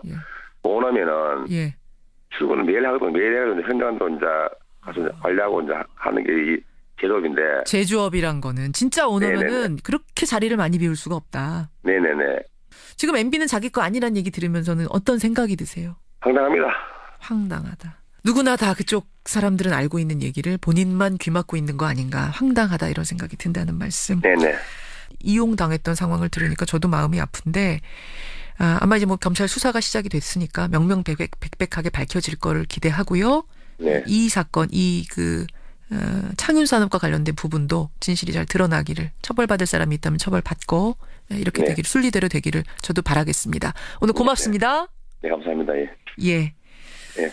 다스 협력사의 대표였던 분이죠. 창윤산업 한승희 전 대표였습니다.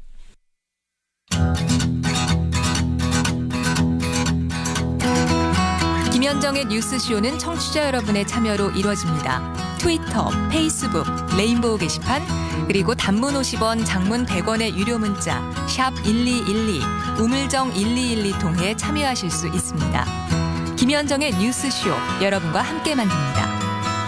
김성환의 행간 시사평론가 김성환 씨 나오셨습니다. 어서 오십시오. 네, 안녕하세요. 앞서서 그 하청업체 대표 얘기 들으셨죠? 네. 다스 하청업체. 네. 사연이 좀 기구해요. 좀 자세하게 들을 부분도 있어서 하다 보니까 길어졌습니다. 제가 아예 미리 말씀드릴게요, 여러분께. 행간을 김성환 씨가 말을 빨리 해서 끝낼 수 있으면 1부에 끝내고 안 되면 오늘 파격적으로 2부까지 넘어가 보겠습니다. 일부러 천천히 해야겠습니다. 근데 워낙 그 대표가요, 앞에 네. 워낙 중요한 부분들 많이 얘기하는데 제가 막 끊을 수가 없어서 네, 일단 좀 맞아요. 들려드렸어요, 여러분들. 네. 양해를 좀 해주시고요. 김성환 씨도 양해를 좀 해주시고요. 행간 가보죠. 어제 국정농단 혐의로 구속된 최순실 씨 재판이 있었죠. 있었습니다. 이 재판에서 신동빈 롯데그룹 회장이 징역 2년 6개월의 실형을 선고받고 법정 구속이 됐습니다. 워낙 최순실 씨가 몇 년 나와 이게 중요했기 때문에 네. 신동빈 회장은 얼마 받았는지 잘 모르는 분들 네, 계시는데 맞아요. 2년 6개월 실형 나왔습니다. 그런데 똑같이 뇌물 혐의를 받고 있는 삼성전자 이재용 부회장은 어땠습니까? 집행유예. 나흘 전에 석방됐죠. 재판이 있었는데 집행유예로 풀려났죠. 예. 같은 혐의 두 개의 판결. 이 뉴스의 행간을 좀 살펴볼까 합니다. 오늘이 신동빈 회장의 63번째 생일 맞죠? 그러게요. 어떻게 이렇게 생일이라면서요. 날짜 맞추려고 해도 못 맞출 것 같은데 이런 식으로 맞춰지는지 모르겠어요. 그래서 롯데그룹에 지금 충격이 이만저만 아니 더 크다 이런 얘기 들리던데요. 더군다나 신동빈 회장이 지금 스키협회 회장을 맡고 있어요. 저 올림픽 기간 중이잖아요. 사실은 스키협회로서는 어떻게 보면 축제 같은 때인데. 그렇죠. 성화봉송도 하고 선수들 격려도 하고 평창에 가서 아예 살다시피 했거든요. 예. 재판받으러 하루 잠깐 올라왔는데 그냥 법정 구속이 돼서 들어가 버린 거니까 굉장히 황망할 수밖에 없는 상황인 거죠. 그럼 롯데에서는 그렇게까지 될 거라고는 생각 못한 거예요? 그렇죠. 왜냐하면 이재용 부회장이 집행유예를 받고 풀려났기 때문에 신동빈 회장은 이재용 부회장보다 갖다 주고 뭐 뇌물 준 금액도 적고 그리고 돈도 줬다가 다시 되돌려받지 않았습니까? 맞다. 돌려받았잖아요. 그러니까 우리는 이 정도면은 뭐 혹시 무죄 나오는 거 아닐까 이렇게 기대를 했었다 그래요. 그런데 덜컥 회장이 구속되고 나니까 이거 이렇게 될 줄 몰랐다. 그래서 거의 패닉 상태라고 합니다. 패닉 상태. 롯데가 하여튼 악재가 계속 겹치네요. 네, 맞습니다. 풀려난 이재용, 법정 구속된 신동빈, 두 총수의 엇갈린 운명. 이 뉴스 행간 분명히 뭐가 있을 것 같습니다. 첫 번째 행간은 신동빈 회장 고무줄이 훨씬 더 짧았다입니다. 무슨 고무줄이요? 재판이 요즘에 고무줄도 아니고요. 늘었다 줄었다 하는 것 같아요. 예. 그 이재용 그 부회장과 신동빈 회장 이 두 총수에게 적용한 법률적 혐의는 묵시적 청탁으로 똑같습니다. 묵시적 청탁을 했다. 네. 뇌물은 당사자 간에 이루어지는 행위이기 때문에 다른 사람은 모르잖아요. 예. 그렇기 때문에 포괄적 청탁이 있었다. 그러니까 묵시적으로 청탁이 있었다. 이심전심이 있었다. 이제 이런 건데요. 요거는 좀 이따 다시 말씀드릴까요? 자세하게. 여기까지 일단 예고편처럼 드리고요. 아마 상황들을 청취자들이 이해해 주실 거예요. 입으로 갑니다. 이가탄의 힘. 붓고 피날 때 탁월하게. 아픈 잇몸을 건강하게. 이가탄. 잇몸병엔 이가탄. 증상은 달라도 잇몸병엔 역시 이가탄입니다. 잇몸병엔 이가탄. 아시죠? 명인제약. 안녕하세요. 김수현입니다. 모두가 세상을 여행할 때 모두 투어는 당신을 여행합니다. 당신이 좋아하는 것을, 설렘을, 이야기를, 모두의 여행이 다시 만나고 싶은 여행이 되도록. 다시 만나고 싶은 여행 모두 투어. 아유, 세 단계 종이 또 걸렸어? 정말 제본 하나 하려다가 미치겠네. 내가 진작 현대오피스로 바꾸라니까. 오늘 다 날 셀 거야. 이제 스트레스 받지 마세요. 사무기기 전문기업 현대오피스가 책임지겠습니다. 사무기기의 올바른 기준. 현대오피스. 북한 핵 개발이 급변하는 국제 정세가 트럼프 대통령은 결단을. 팩트와 픽션을 넘나들며 한반도를 둘러싼 음모를 일다. 김진명 장편 소설 미중전쟁. 소설가 김진명입니다. 북핵 해법은 바로 우리가 찾아야 합니다. 김진명 장편 소설 미중전쟁. 세멘 파커스. 딸, 잘 지내? 괜찮아? 엄마는? 서로의 안부만 묻던 그들은 바다를 적시는 노을 속 다낭의 한 호텔로 떠났습니다. 괜찮냐는 물음도 괜찮다는 대답도 필요 없는 하루네요. 호텔을 예약하다. 감동을 예약하다. 골치 아픈 법률 문제를 마주칠 때마다 우리 할아버지께서 늘 말씀하셨지. 친한 법무사를 만들어라. 풍부한 법률 지식과 전문성을 붙고 높은 수임료는 제거한 뒤 우리 곁 가까운 곳에 놓아두면. 안녕하세요. 만능해결사 법무사입니다. 어떤 문제를 해결해드릴까요? 등기, 소송, 경매, 회생 다 부탁드립니다. 출생에서 상속까지 우리 인생의 모든 법률 문제 혼자서 고민하지 마시고 만능해결사 법무사를 찾아 시원하게 해결하세요. 생활법률 만능해결사 법무사. 출생에서 상속까지 대한법무사협회가 함께합니다. 삼성과 롯데 재판이 어떻게 이렇게 다를 수 있을까? 문자들 많이 주시는 가운데 행간 지금 첫 번째 행간 읽다 말았지요. 2부로 가겠습니다. 김성환 씨 시간 괜찮으신 거죠? 저 바쁘지 않습니다. 2부 갑니다.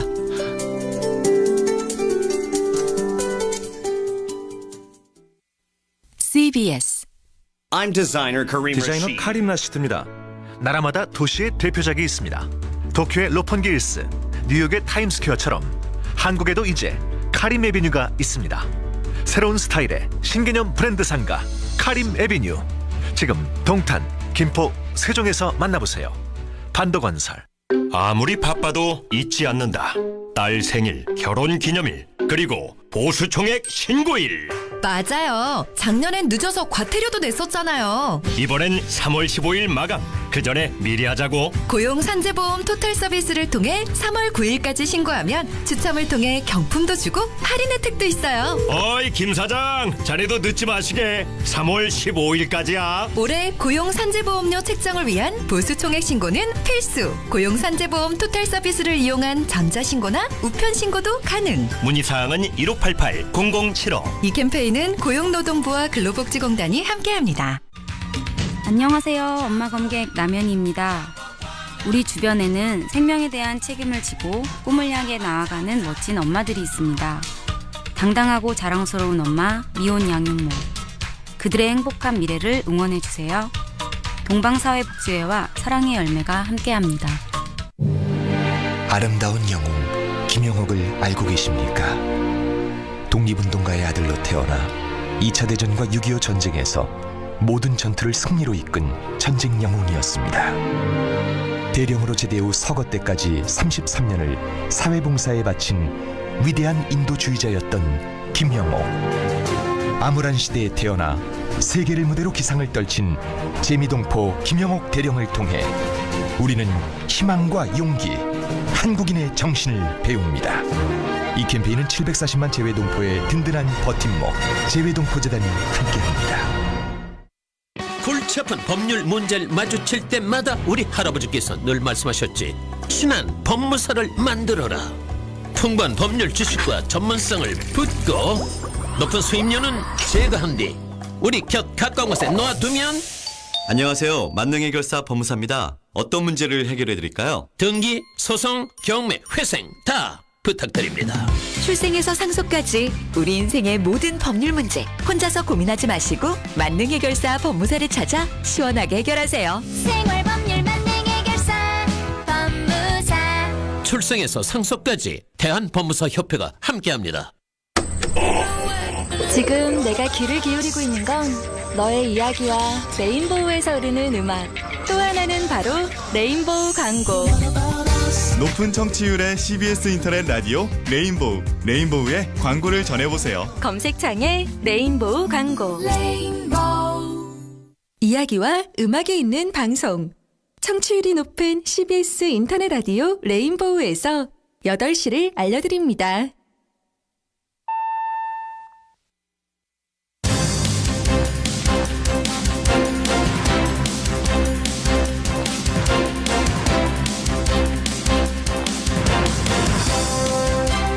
뉴스쇼 2부 출발합니다. 오늘 2부에서는요, 그 부모에게 재산을 물려받고도 자식의 도리를 다하지 않으면 재산을 다시 부모에게 돌려주도록 하는 불효자 먹튀방지법이라는 게 발의가 됐습니다. 설 연휴 앞두고 좀 짚어볼 법인 것 같아서요, 요 이야기 나눠보고요. 어제 있었던 최순실 씨 재판 얘기는 라디오 재판장에서 좀 깊게 들어가 보려고 합니다. 우리 행간에서는 우리 신동빈 회장 얘기를 했었는데 이 최순실 씨 재판은 라디오 재판장에서 깊이 들어가 보죠. 그런가 하면 화제 인터뷰에서는 앞서도 말씀드렸습니다만 최민정 선수 이야기, 그리고 설 연휴 동안 집중적으로 어떤 그 스포츠들이 동계올림픽 종목들이 배치가 돼 있는지 요 관전 포인트까지 짚어드리도록 하죠. 50원에 담은 100원의 장문 유료 문자 샵 1212 카톡 레인보우까지 열어놓고요. 오늘 2부 출발은 여러분 많이 기다리셨습니다. 행간 2부 김성환 씨. 아 이거 좋은데요. 이렇게 하니까. 그러니까 많은 분들이요. 네. 행간이 이렇게 기다려주는 건 처음이다. 제가 오히려 막 두근두근했어요. 심지어 2861님은 네. 잠깐 광고 나오는 동안 세참 먹고 오겠습니다. 나 앞으로 이렇게 할까요? 그냥? 이렇게 할까요? 네. 극적인 효과. 행간. 자, 첫 번째 행간을 우리가 짚다 말았어요. 네, 신동빈 회장 고무줄이 더 짧았다 이렇게 말씀드렸고요. 예. 무슨 재판이 고무줄도 아니고 이렇게 혐의를 적용할 때 늘었다 줄었다 하는지 모르겠다 이렇게 생각하시는 분들이 많을 것 같습니다. 그때 이제 두 총수에게 적용했던 법률적 혐의가 묵시적 청탁이라는 걸 말씀드렸잖아요. 그러니까 뇌물의 경우에는 생각해 보시면 아실 거예요. 당사자 간에 아주 은밀하게 이루어지는 행위입니다. 예. 그러니까 뇌물을 준 사람과 받은 사람만 안다는 얘기죠. 그렇죠. 청탁이 있었다면. 그렇죠. 그럼 그 두 사람 간에 예를 들어서 내가 녹취를 하거나 이렇게 하지 않을 경우에는 다른 사람이 그 사람이 줬다고 한다더라, 아니면은 계좌 추적을 한다거나 이런 것들 방식으로 간접적인 증거로 그걸 증명해내는 방법밖에 없는데요. 예. 다른 사람이 그걸 직접적으로 확인할 수 있는 방법이 없기 때문에 이른바 두 사람 간에 이심전심이 있었던 것 아니냐. 묵시적 청탁이라고 하는 개념이 등장하는 그래서 겁니다. 묵시적 청탁. 예. 그러니까 암묵적으로 뭘 주고 받을 수 있을지 아는 상태에서 돈이 오고 갔다. 이제 이런 얘기인데요. 특검에서는 이재용 부회장 같은 경우에는 경영권 승계 문제가 있었기 때문에 그걸 때문에 뇌물 준 거다라고 특검은 본 거고. 네네. 신동빈 회장 같은 경우에는 면세점 제허가 이걸로 맞아요. 뇌물 준 거다라고 판단했던 건데 네. 재판부는 어떻게 본 거죠? 그러니까 신동빈 회장 재판부는 박근혜 전 대통령이 독대하는 자리에서 70억 원 지원을 먼저 요구했지만 이른바 이재용 부회장도 마찬가지지만 강요 혐의잖아요. 이게. 근데 롯데도 그룹 지배력을 강화하기 위해서 면세점 특허 취득이 필요했다. 두 사람 간에 이심전심으로 뭔가 오고 가는 것들이 있었다. 이게 묵시적 청탁이었다. 신동빈 회장의 경우는 그러니까 묵시적 청탁이 인정이 된 거고 네. 이재용 부회장 항소심 재판부는 인정을 안 한 겁니다. 그런데 되게 희한한 거죠. 왜냐하면 신동빈 회장 같은 경우에는 이재용 부회장보다 뭔가 증거가 훨씬 더 많다고 볼 수 있는 게 없어요. 이재용 부회장의 경우에는 안종범 수첩, 영차독대 증언, 문영법 보건복지부 장관 같은 경우에는 합병문제 승인하는데 강요를 했다. 이렇게 해서 구속까지 됐잖아요. 그렇죠. 훨씬 더 많은 증거와 증언이 있는데도 이거 다 배척을 하고 무시적 청탁이 없다고 했는데 신동빈 회장은 있다. 이렇게 판결한 겁니다. 그러니 고무줄 얘기가 나오는 거죠. 두 번째 행간은 뭡니까? 두 번째 행간은 두 번의 관용은 없었다입니다. 관용이요? 누구의 관용이요? 그러니까 두 총수의 차이점을 하나 더 꼽으라면 신 회장은 경영비리에 얽혀서 재판을 받고 있다는 점입니다. 그렇죠. 하나 더 걸려 있죠. 네, 다 아실 거예요. 형제의 난으로 롯데 총수 일가가 경영비리가 다 드러나지 않았습니까? 예. 그것 때문에 재판을 받았는데요. 검찰이 신동빈 회장한테 징역 10년과 벌금 1,000억 원을 구형했습니다. 엄청나게 구형량이 높았는데 작년 12월 재판에서 어떤 결과가 나왔습니까? 징역 1년 8개월에 집행유예가 나왔습니다. 집행유예 나왔어요. 솜방망이 재판이다. 석방. 엄청나게 많은 비판 여론이 일었는데요. 예. 물론 뭐 경영비리 재판이 이번 재판에 어떤 영향을 미칠 수는 알 수 없지만 만약에 관용을 베푼다 하더라도 이번 재판에서는 관용을 베풀기는 어려웠을 거라는 겁니다. 바로 그 부분. 마지막 행간은 뭔가요? 마지막 세 번째 행간은 아직 항소심 판결이 남았다입니다. 지금 청취자 박상호 님도 그렇지만 신동빈 회장은 1심 아닙니까? 그런 문자도 주고 계세요. 두 총수 재판의 차이점이 뭐냐. 이재용 부회장은 2심 항소심이었고 신동빈 회장은 1심이었다는 겁니다. 바로 그거죠. 이 부회장도 1심에서 징역 5년형을 선고받고 수감이 됐었거든요. 예. 근데 2심에서 집행유예로 풀려났잖아요. 예. 신동빈 회장 지금 이제 1심에서 판결을 받은 겁니다. 근데 징역 2년 6월이 나왔어요. 근데 2심에서 만약에 감형이 이루어진다. 그럼 집행유예로 나올 가능성이 있다는 이른바 거죠. 3호 법칙이 또 적용되는 거 아니냐라는 얘기가 벌써 나오는 거죠. 맞습니다. 그런데 우리 국민들 다 아시겠지만 배추 2포기 절도하다가 현장에서 발각되면 징역 3년 6월 선고받고 그래요. 맞아요. 근데 재벌은 수십억씩 뇌물 줘도 집행유예로 풀려나는 겁니다. 그러니까 신 부회장이 이번 재판으로 마치 큰일 난 것처럼 하는 것도 호들갑 떠는 것도 모양이 굉장히 우습다 이런 얘기입니다. 청취자 변영신님 그야말로 이혈령 비혈령 재판들 아닌가 이런 얘기 공감이 되네요. 여기까지 오늘의 행간 김성환 씨 2부에 걸쳐서 수고 많으셨습니다. 고맙습니다. 행간이었습니다.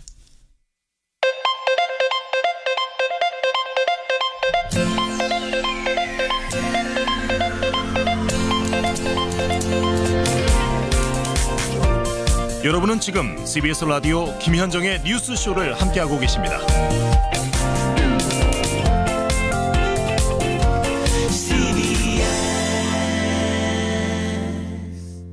명절을 앞두고 눈에 띄는 법안 하나가 발의됐습니다. 부모가 자식에게 재산을 물려줬어요. 그런데 재산을 물려받은 자식이 부양의 의무를 이행하지 않거나 폐륜 범죄를 저지를 경우에는 그 재산을 다시 돌려주도록 부모에게 반환하도록 하는 법안이 나온 겁니다. 일명 불효자 먹튀 방지법. 자녀가 부모를 폭행하는 이 존속 폭행이 급증하고 있고요. 또 재산만 물려받고 나면은 나 몰라라 하는 집안이 많아지면서 이런 법안이 나왔답니다. 대표 발의한 분 더불어민주당 박완주 의원 연결을 해보죠. 박 의원님 안녕하세요. 네, 안녕하세요. 박완주입니다. 아니 불효자 먹튀 방지법이라는 게 필요할 정도 상황입니까? 슬픈 법이죠. 그러게요. 사실은 봉양 갈등에 대해서는 예전처럼 효나 윤리로 해결하면 될 일을 왜 법까지 이렇게 만드느냐 이렇게 우려하는 분도 솔직히 있기는 하지만 현재 상황 봤을 때 해마다 연 한 200~300명 정도가 부모가 자녀에게 부양비 달라고 소송이 현실이고요. 두 번째로는 존속 폭행이 2012년도에 793건에서 작년에는 약 2,300건으로 늘어나고 있습니다. 한 해에 2,300건이나 자식이 부모를 폭행해서 존속 폭행이요. 야. 그리고 이게 이제 일반화돼가는 문제가 있고요. 또 하나는 이제 65세 이상 노인 중에 부동산 갖고 있는 분을 통계를 보니까 약 한 59%인데요. 이분들의 평균 자산가가 한 1억 2천만 원. 적지 않은 부동산이죠. 그러네요. 근데 이거를 이제 뭐 주택연금이나 농지연금으로 두고서 이렇게 쓰면 되는데 당장 눈앞에 자식들한테 공공하고 뭐 이러저러한 이유로 뭐 이렇게 주는데 그게 이제 부모 마음이잖아요. 근데 그거에 따라서 저 자식들이 그야말로 잘 봉양하고 그렇게 폐륜적 행위를 하지 말아야 되는데 이런 것이 사회에 일반화되는 문제가 있기에 부득이하게 법안을 내셨어요. 구체적으로 어떻게 하자는 겁니까? 불효자 먹튀 방지법. 불효자 먹튀 방지법의 원조는 사실은 19대 때 민병두 의원님이 제안을 했는데요. 요 20대에도 뭐 서영교 의원님, 이철규 의원님 이미 몇몇 분들이 이제 발의를 했는데 새누리당 이노근 의원도 발의한 적 있었죠, 이거. 네네, 맞아요. 그런데 핵심 내용은 이렇습니다. 현행 민법에도 그 556조에 보면 증여자에 대한 직계혈족에 대한 범죄행위 이게 이제 폐륜이죠. 예. 또는 증여자에 대해서 부양 의무가 있는 경우에 이행하지 않은 경우에는 해제할 수가 있습니다. 현행법은. 증여를 없던 것으로 할 수 있도록 민법이 이미 있는데 왜 저는 거기에 이미 준 거에 대해서 반환을 받는 겁니다. 지금은 앞으로 줄 거를 해지하는 거고 이미 줬어요. 뭐 땅을 줄 수도 있고 건물을 소유권을 줬어요. 다 넘겼어도 그걸 다시 돌려받을 수 있도록 돌려받는데 그 조항에 대해서 외국 사례도 많이 있습니다. 저 독일 민법이나 스위스 채무법, 프랑스 민법 뭐 등등에 보면 이렇게 현존 이익의 반환을 한정하고 있는데 프랑스 같은 경우는 뭐 이익 전부를 반환한다든지 이런 경우가 있는데 제가 발의한 거는 독일 민법을 준용해서 알겠습니다. 부당 이득에 대해서만 반환을 하게 하는 구체적 명시를 한 게 이제 다른 의원님들하고는 좀 차이가 있는 거죠. 근데요, 박 의원님, 이미 준 재산을 다시 돌려받을 정도라면 다시 뺏어올 정도가 되려면 명확하게 폐륜의 증거. 이런 거 부양음으로 안 한 증거가 있어야 되잖아요. 이거를 좀 기준을 구체적으로 만들어낼 수가 있을까요? 어느 정도를 뭐 이렇게 부모의 어깨를 쳤다 이것과 혹은 뭐 방망이로 어떻게 했다 이게 다 다르잖아요. 이 기준. 네. 그래서 이 부분은 1차적으로 저희도 이 법을 만들 때 검찰 측이나 또는 법제처나 이걸 좀 명확하게 해야 되지 않느냐라고 했는데 이미 이 기준은 두 가지. 그러니까 좀 사회자가 말씀하신 것처럼 구체성을 어떻게 할 거냐인데 이 정도 사항이면 일단은 제일 큰 게 법원에 또는 경찰서의 고소고발에 의해서 여기까지가 이제 가는 상황이 되죠. 보통 뭐 폭언을 했다. 이 말로서 뭐 이런 것을 어디까지 그 폐륜으로 볼 것인가는 합리적으로 이제 이거를 근거로 한 법원의 판결이라든지 이러한 부분들이 될 거라고 생각합니다. 일단은 상식선에서 생각하면 될 거다 이런 말씀이신 그렇습니다. 거죠. 상식선에서. 근데 거기에서는 조금 뭐랄까요 분쟁들이 있을 수는 있겠어요.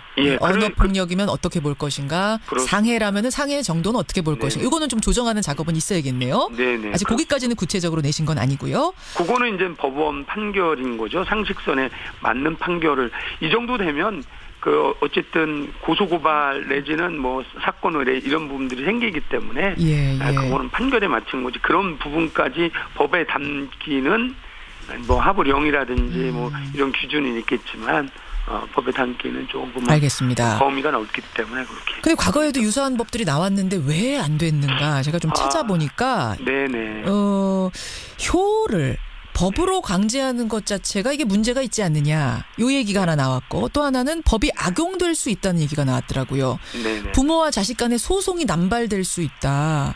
이렇게 되면 이거 뭐든지 조그만 일도 다 부모 자식 간에도 법정으로 가야 되는 이 상황이 바람직하지 않다 해서 반대하신 분들이 많던데요. 실제로는요. 그것도 뭐 일부 맞고 19대 때 최초로 민병도 의원께서 불효자 방지법을 냈는데 19대 때는 자동 폐기가 됐어요. 한 번도 논의가 안 됐습니다. 논의도 안 됐어요? 소위에 이제 법을 낸다고 해서 모두가 법사에서 논의하는 건 아니고요. 해마다 그 자동 폐기되는 게 수천 건의 법안이 논의가 안 돼서 폐기되는 경우가 있어요. 그런 경우이고요. 20대 들어와서는 좀 전에 말씀드렸던 우리 민병두 의원님, 이명수 의원님, 서영교 의원님, 이철규 의원님들이 불효자 방지법을 비슷하게 냈는데 한 번 논의를 했습니다. 그런데 이제 이 부분에 대해서 좀 신중론을 법무부에서 냈는데 일단 기존의 법률 관계 불안정할 수 있다. 그다음에 반환 범위가 불확실하다. 뭐 또는 제3자 보호 규정이 필요하다 등에 대해서 조금 더 사회적 합의가 있어야 된다. 사회적 합의가 필요하다 해서 밀려났던 거군요. 이 논의가. 한 번 논의하고 계류 중인데 그중에 제가 낸 법이 반환 범위를 좀 명확하게 하는 알겠습니다. 거. 이렇게 했던 겁니다. 또 하나는 애초에 상속할 재산이 없는 부모 같은 경우에 네. 오히려 문제가 심각해지는 건 아니냐라는 우려도 있더라고. 뭐냐면 자녀가 아예 지레 나 재산도 안 받고 부양 의무도 포기하겠다 이렇게 해버리면은 법적으로 문제가 없어지는 거잖아요. 그러면 가난한 부모들, 재산 없는 부모들은 오히려 방치될 수도 있다. 어떤 역효과가 날 수도 있다라는 이 부분 어떻게 생각하세요? 저는 뭐 일부 그럴 수 있는데 우선 안 받겠다라고 하면요. 그 부분 아까 제가 말씀드렸듯이 사실은 요즘 어르신들이 끝까지 지켜야 된다. 어떻게든지 갖고 있어야 된다. 이러기 때문에 오히려 그런 부분 주택연금이나 뭐 농지연금으로 얼마든지 전환해서 하면 문제가 없는데 이제 방금 말씀하신 아무것도 없는 분들은 그거는 이 법하고는 사실은 배치되죠. 정서적 사회적 괴리는 있을지 몰라도 이 법하고는 저는 뭐 상관이 없죠. 그러니까 법이 그렇게 시행이 되고 나면 오히려 난 재산 안 받을 거니까 부양 의무도 포기하겠어. 이런 분위기가 되지는 않겠는가 뭐 이런 우려가 좀 있는 모양이에요. 그렇게 뭐 일부 있을 수 있지만 오히려 뭐 재산이 있어서 포기한다고 하면 그걸 따르게 노후 대책을 세우면 되고 재산이 원래 이제 없는 분 부양을 안 하겠다. 뭐 받을 것도 없으니 이러한 부분에 대해서까지는 다 뭐 사회적 갈등에 대해서 이게 완벽하게 구제하는 것보다는 오히려 역기능에 대해서 받고서 엄하게 도망가고 뭐 이런 먹튀에 대해서 방지하자고 하는 게 법의 취지이기 때문에 법 하나가 전체적으로 다 사회적 이런 알겠습니다. 해결할 수는 없다라고 봅니다. 참 이런 법을 논의해야 되는 게 우리가 씁쓸해요. 그리고 씁쓸합니다. 아주 비상식적인 상황까지도 우리가 논의를 해야 되는 게 나 안 받고 부양 의무 포기하겠소 하는 자식이 늘어나면 어떡하냐까지 논의해야 되는 이 상황이 참 안타까운데 지금 상황이 실제로 그렇답니다. 네. 이제 발의가 됐습니다. 발의가 된 거죠 이미. 어떻게 논의가 되는지 이번엔 좀 관심을 가져보도록 하고 이번 설 명절에 여러분 가족들 다 모이면 이 문제 한번 허심탄회하게 여러분 밥상머리에도 올려보는 것도 좋을 것 같습니다. 여러분 의견 주시고요. 박완주 의원님 관심 가지고 보겠습니다. 네, 고맙습니다. 네. 더불어민주당 박완주 의원이었습니다.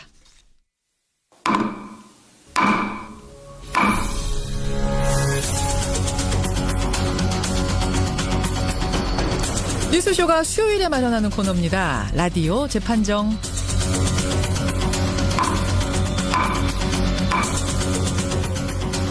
어제 국정농단 사건의 주역이라 할 수 있는 비선실세 최순실 씨 1심 판결이 있었습니다. 2심이라는 형량 자체도 지금 화제고요. 또 지난주 이재용 부회장 거하고는 왜 이렇게 달라? 아니 왜 이렇게 다를 수가 있어? 뭐가 다른 거야? 여러 가지 궁금증들이 지금도 문자로 들어오고 있고 저도 궁금합니다. 그래서요.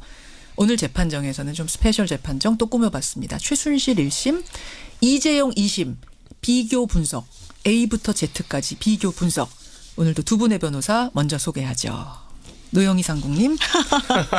이제는 노상궁이 더 자연스럽습니다. 어서 오십시오. 네, 오늘 사랑하는 연인에게 달콤한 초콜릿을 선물하는 발렌타인데이죠. 오늘 2월 14일이에요. 네. 날짜도 몰랐네요, 저는. 어머나. 하지만 그것보다 더 중요한 라디오 재판정이 열리는 날입니다. 여러분 빨리 오십시오. 오늘 수락관 상궁도영입니다. 오늘 수락관에 초콜릿도 준비되어 있습니까? 없습니다. 어서 오세요, 백마당생님. 전 오면 좀 노 변호사님이 초콜릿이라도 좀 줄 줄 알 때 안 주시더라고요. 말로만 이러시고 아무것도 안 가지고 오세요. 저도 아침에 눈 떠서 요게 꼭 발렌타인데이가 뭐 좋아하는 사람 떠나서 이렇게 보통 그날 마주치게 되는 남자분들한테 좀 이렇게 나눠주시는데. 이거 보세요. 상술에 놀아나지 말라는 얘기가 있습니다. 조금 전에 달콤한 초콜릿 얘기하시더니. 빨리 정리해야겠어요. 재판이죠. 발렌타인 데이와 전혀 상관없는 최순실 얘기 오늘 재판정에서 해볼 건데 일단 형량부터 보죠. 20년. 사실은 어제 박범계 의원이 어제 저희 첫 인터뷰이었거든요. 박범계 의원이 판사 출신이시잖아요. 박범계 의원은 15년 얘기하시더라고요. 그러니까 냉정하게 봐서 한 15년 정도가 되지 않을까. 근데 20년이 나오는 걸 저는 보면서 그럼 박범계 의원이 이게 일부러 적게 예상하진 않으셨을 텐데 5년이 더 나왔다는 거는 이거는 생각보다 많이 나온 건가? 근데 사실 저도 이제 몇 분하고 같이 공개적으로 예상을 한번 했었었는데요. 저는 15년에서 20년형 정도다라고 얘기를 했고 판사 출신 변호사님 다른 분은 12년에서 15년이다. 박범계 의원도 정확하게 그렇게 얘기를 하시고 또 제가 알기로는 그 이 사건의 그 재판에 들어갔었던 기자 있거든요. 예. 기자분들도 12년 정도 아닐까 이렇게 얘기를 하는 거예요. 제일 많이 나온 게 12에서 15였어요. 네네. 어제 그래서 사실은 그게 이제 이재용 재판의 그 판결 형량을 조금 영향을 받은 게 아니었나 생각을 좀 했었었는데 어쨌든 사람들이 이제 생각은 15년 플러스 마이너스 뭐 이 정도로 생각했는데 15년도 좀 많게 생각하는 분들이었거든요. 그래서 좀 기조가 생각했던 것보다는 좀 세게 나왔다. 이런 입장들이 좀 많았던 것 같아요. 저는 처음부터 20에서 25년 사이일 거라고 생각을 했었는데 그 이유는 이 재판부가 국정농단 사건을 바라보는 관점이 네. 다른 재판보다 훨씬 강합니다. 이 재판부가 이 재판부가 장시호 장시호 재판을 했던 재판부예요. 아주 간단하게 생각을 해보면 장시호 같은 경우에는 특검에서 예. 웬만하면 좀 풀어주세요.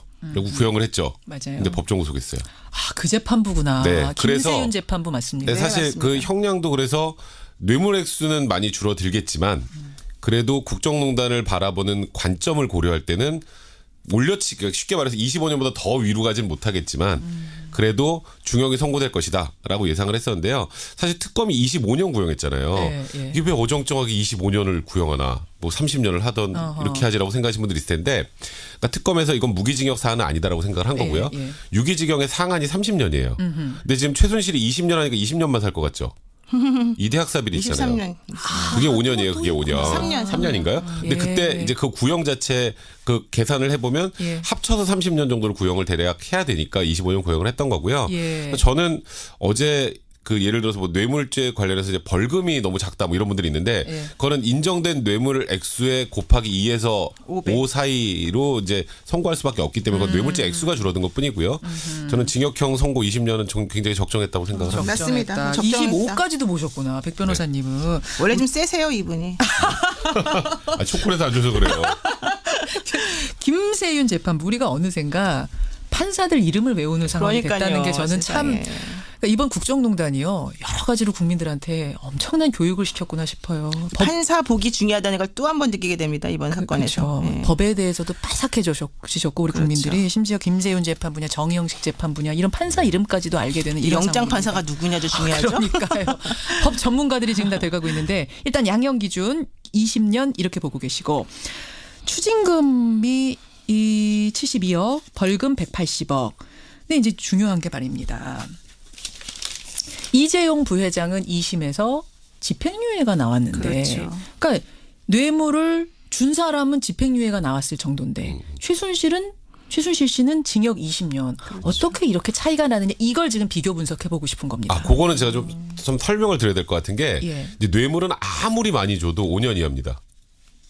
뇌물은 아무리 많이 줘도 준 사람은. 그래요? 네, 받은 사람은 1억이 없죠. 넘으면 10년 이상 무기징역이에요. 아, 그 준 사람 받은 사람이 확 달라지는 거예요? 그러니까 뇌물을 준 사람은 예를 들어서 많이 받으면 이제 형법의 뇌물죄가 아니라 특가법의 뇌물죄로 가는데 뇌물을 준 사람은 안 그래요. 특가법이 적용 안 그러니까 돼요. 몇 조를 줘도 5년 이하입니다. 근데 이제 그 보통 이제 양형 기준이 관례상 1억을 넘게 주면 이제 구속을 하는 경우가 많죠. 그러니까 실형에 선고되는 경우가 많은데 그러니까 그래서 이제 이재용 부회장의 판결이 좀 납득이 안 간다라는 부분이 많은데 그걸 다 납득하더라도 36억을 뇌물로 줬고 36억을 횡령을 했고 일부 범죄 수익도 은닉했는데 어떻게 집행유예지? 그게 어찌 보면 이제 법조인들 사이에서도 제일 좀 이해가 안 됐던 부분인 거죠. 근데 그거는 이제 신분 때문에 그런 거죠. 왜냐하면 뇌물죄라고 하는 것이 가장 중요하게 여기는 것은 이 공무원들이 받으면 뇌물죄가 되는 건데 공무원이 행하는 직무와 관련해서 사실은 가장 중요하게 요구되는 게 바로 청렴성, 도덕성이거든요. 또 공무원의 직위라고 하는 것을 돈으로 매수하면 안 된다. 이제 그런 그 매수 불가성 이런 것들이 있는데 지금 공무원 같은 경우는 그러니까 조금만 받아도 너는 문제가 심하니까 받지 말아라 이걸 하기 위해서 일부러 1억 이상만 가중 줘도 처벌을 10년. 하는 거군요. 근데 준 사람은 또 우리가 이렇게 생각할 수 있잖아요. 준 사람은 일반인이잖아요. 일반인이 자기가 원하는 어떤 거를 갖고 싶어서 좀 노력을 해서 이런 것들은 물론 불법성이 있긴 하지만 공무원하고 비교해 보면 상대적으로 좀 약하다 이렇게 보는 거죠. 그렇게 되는 거군요. 자, 이재용 재판과 최순실 재판의 차이점 하나하나 보겠습니다. 우선 공통점부터 볼게요. 공통점은 묵시적 청탁? 청탁은 없었다. 그러니까 이재용 재판에서도 우리가 궁금했던 게 경영권 승계 위해서 포괄적으로 노력했던 것 중에 이것도 일환이 아니었느냐라는 게 특검의 판단이고 국민들 판단이었는데 재판부는 그건 아니다. 경영권 승계 위해서 한 건 아니. 그러니까 뇌물을 주긴 줬지만 목적은 없었다 이렇게 본 건데 이번 최순실 씨 재판에서도 역시 재판부가 뇌물을 이재용한테 받긴 받았고 주긴 줬지만 강요한 거죠. 강요로 삼성 이재용 부회장은 대부분이 피해자다라고 똑같이 본 거예요. 똑같이 본 거예요. 이거 왜 공통점으로 어떻게? 그러니까 저는 이게 조금 이해가 안 되는 부분 중에 하나인데 보면은 특검의 논리는 뭐냐면요. 최소한의 비용을 가지고 경영권 승계를 꾀하려는 목적이 있었다. 이제 그게 삼성물산과 제일모직의 합병 이후에 그다음에 최소한의 그러니까 본인의 그 의결권 그 주식에 대한 권리 그 이후에 뭐 금융지주회사 설립 이 일련의 과정 자체가 이거는 당연히 삼성의 현안이었다라는 거고 그 관련해서 이제 증거로 제출했던 게 그 당시 민정수석실에서 작성됐던 여러 가지 문서나 안종범 수석의 진술이나 수첩이나 이런 내용을 보면 이거는 모든 국민들이 삼성의 경영권 승계 현안이었다는 걸 아는 것 같은데 재판만 모르는 게 아니냐 이런 비판도 있었어요. 있었죠. 이번에도 동일하게 좀 놀랐는데 그럼 여기서 가장 이해 안 되는 의문 하나. 문영표 전 장관하고 홍완선 기금운용본부장은 도대체 지금 왜 지금 2심까지 유죄 나왔거든요. 난 누구? 여긴 어디? 그러니까 아무 현안도 아닌데 왜 청와대에서 막 갑자기 막 국민연금을 압박해서 불법적으로 합병을 시켜줬는데 그분들은 도대체 왜 거기에 가 있을까? 그러니까요. 근데 그게 이제 사실 국민들이 보기에는 여기는 이렇게 생각하고 이 재판부는 이렇게 생각하고 이 재판부는 또 이렇게 생각하고 다 다르니까 이제 혼란스러운 거죠. 재판부가 너무 독립적. 대법원 가서 이제 바뀌겠지만 또 이제 그거는 같게 본 거고 두 번째로 다르게 본 것들은 다르게 본 것들 그럼 하나하나 보겠습니다. 이재용 재판부, 최순실 재판부. 그 이재용 부회장 같은 경우를 강요죄의 피해자라는 프레임으로 확정을 지었었죠. 지난번 재판에서. 항소심. 근데 이번에 사실 그렇지는 않아요. 이제 백 변호사님은 뭐 강요죄 피해자로 같이 본 거다라고 하지만 제가 보기에 그건 아닌 것 같고 두 번째로는 그 안종범 수첩의 증거 채택 여부가 또 서로 간에 다른 판단이 있었습니다. 이번에는 증거를 채택했었고요. 이번에는 채택을 했어요. 그리고 이제 세 번째로는 그 뇌물로 인정된 액수 가운데에서 예컨대 말의 소유권을 어떤 식으로 인정할 것이냐 이런 부분이 있었었고 또 하나는 그 부정한 청탁이 있었느냐 없었느냐 부분. 그 신동빈 롯데회장 같은 경우는 부정한 청탁이 있었다라고 봤거든요. 면세점 관련해서. 또 하나는 이제 재벌에 대해서 한 분은 실형을 한 분은 집행유예를 선고했다는 게 또 다르고요. 가장 중요한 거는요. 정경유착을 인정했느냐 인정하지 않았느냐. 그러니까 이번 재판에서는 정경유착이라고 하는 거 사실 명시적으로 인정을 한 거고요. 지난번 이재용 부회장 재판부에서는 정경유착이라고 하는 건 없었다. 그렇게 봤어요. 같은 행위잖아요. 지금 그렇습니다. 두 사람이 만들어낸 같은 행위인데 어떻게 한쪽은 정경유착으로 보고 한쪽은 정경유착이 아니었다고 볼 수 있는 건지. 그러니까 처음부터 보는 관점이 달랐던 것 같아요. 그러니까 일단 아까 말씀하셨던 거 안종범 수석의 수첩의 증거 능력 이거는 이번 재판부는 인정할 수밖에 없었어요. 왜냐하면 장시호 판결할 때 안종범 수석의 수첩의 증거는 이미 인정을 했거든요. 근데 그 재판부가 지금 생각해 보니까 아니네 이럴 수는 없잖아요. 그렇죠. 그래서 이제 같이 갈 수밖에 재판부에서. 없었던 거고. 그러니까 이번 재판부는 제가 말씀드렸던 것처럼 국정농단 사건은 전형적인 정경유착 사건이다라고 바라보고 스타트를 했던 거고 항소심 재판부는 이건 전형적인 정경유착 사건이 아니라 국정농단의 주범인 박근혜 피고인과 최순실이 기업들을 겁박해서 돈을 뜯어낸 거다라는 관점으로 바라보고. 그럼 거기서 질문. 아까 전에 이 재판부 역시 최순실 재판부 역시 이재용 부회장이 뭔가 목적을 가지고 경영권 승계라는 목적을 가지고 뇌물 준 건 아니다라고 봤다 그랬잖아요.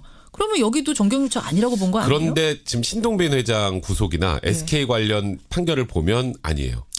그러니까 이재용 부회장 같은 경우는 지금 정경유착 문제를 떠나서 이제 승마 지원은 확실하게 뇌물로 인정을 다 했죠. 금액은 전부 다 인정을 했습니다.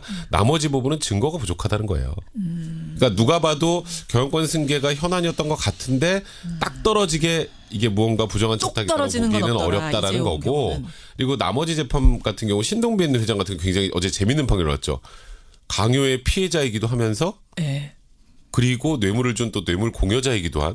그렇더라고요. 보통 그러면 강요된 행위에 의해서 뇌물을 주는 경우에는 강요죄가 성립하기 직전 정도 수준까지를 보통 상정을 하고 두 개를 같이 유죄 판결하는 게 별로 없거든요. 근데 어제 그걸 인정을 한 이유가 그런 경우에도 돈을 주면 안 된다는 취지였던 것 같아요. 재판부가. 근데 그거가 참 더 재밌는 포인트가 뭐냐면 지난 이재용 부회장 사건의 경우에도 이재용 부회장이 겁박을 당한 강요죄의 피해자다라고 분명히 인정을 했습니다. 뇌물 준 건 인정하지만 또 피해자이기도 하다. 그러면서 또다시 삼성이 승마와 관련된 뇌물을 최순실 씨에게 준 것 36억 3천만 원 정도는 또 뇌물로 인정했잖아요. 그러니까 롯데 신동빈 회장에 대해서도 역시 뇌물 공여를 그 부분 인정하면서 강요죄 피해자로 본 부분이 있죠. 그런데 이재용 부회장 재판부도 또 마찬가지로 봤어요. 그렇군요. 보면서도 한 분은 실형, 한 분은 뭐 집행유예, 그리고 또 한 분은 부정한 청탁이 있었다, 예. 한 분은 부정한 청탁이 없었다 이렇게 본 거거든요. 예. 그러니까 그게 바로 재판부가 사실은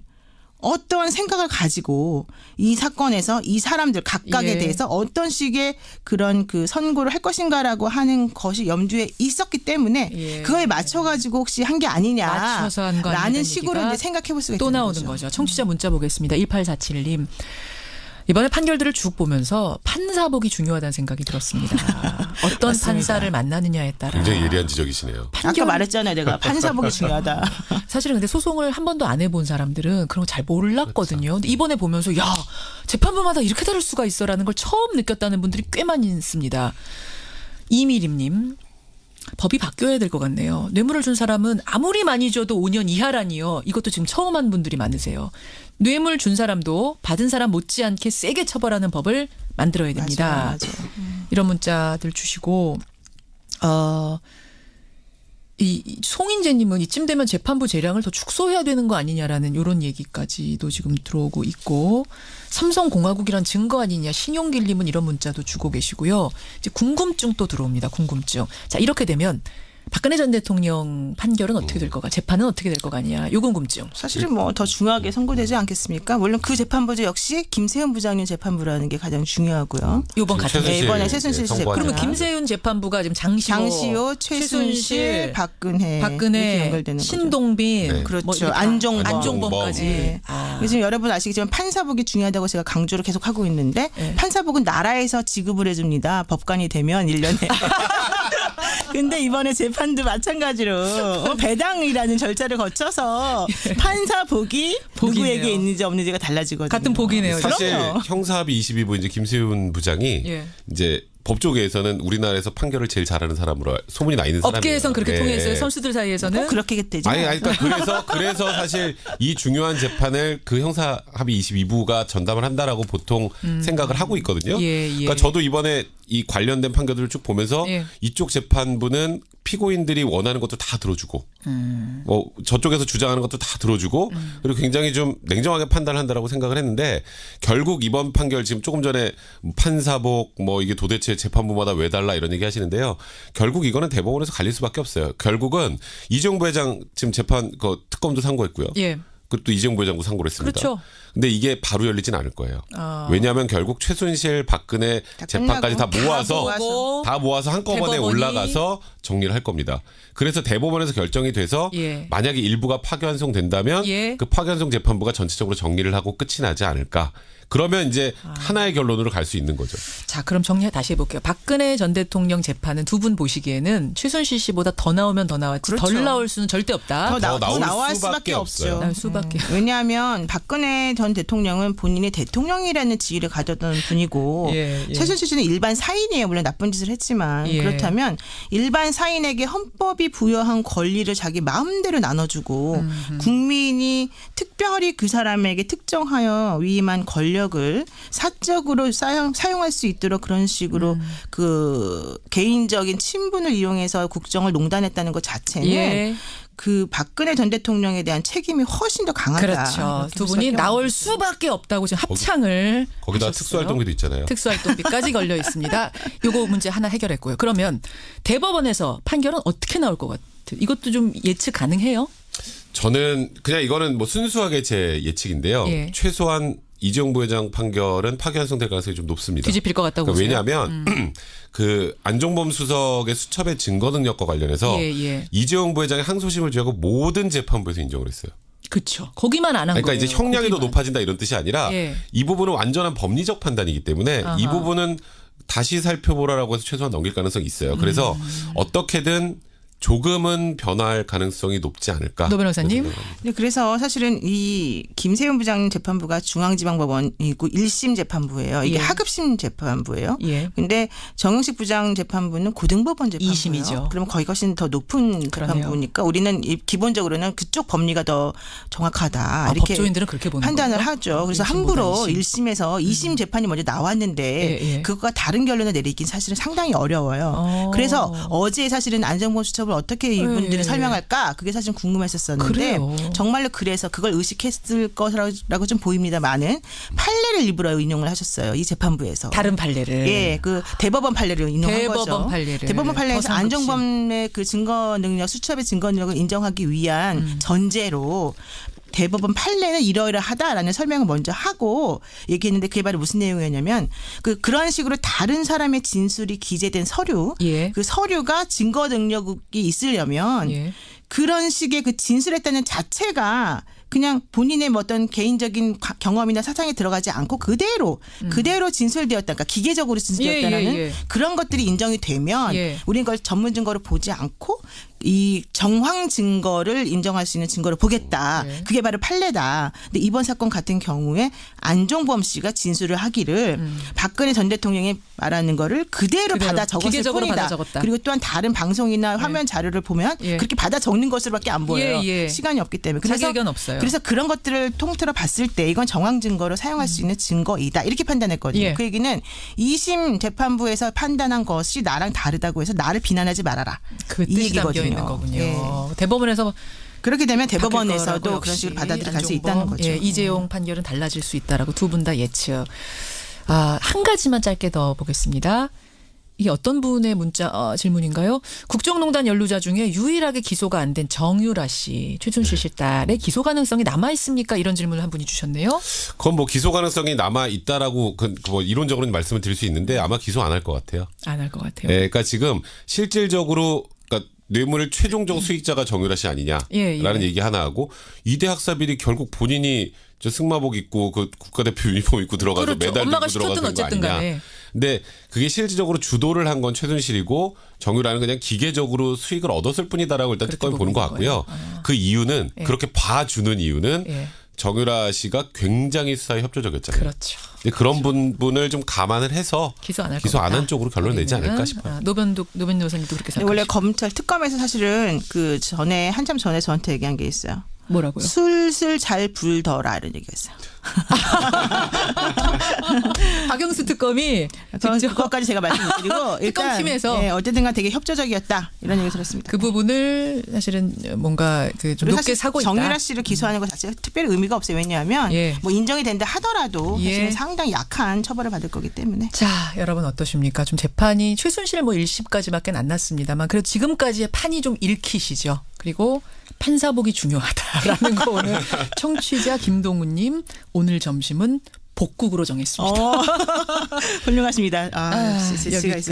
여기까지 오늘 라디오 재판정 마무리를 해보죠. 두 분 새해 복 많이 받으시고. 네, 새해 복 많이 받으십시오. 고맙습니다. 라디오 재판정이었습니다.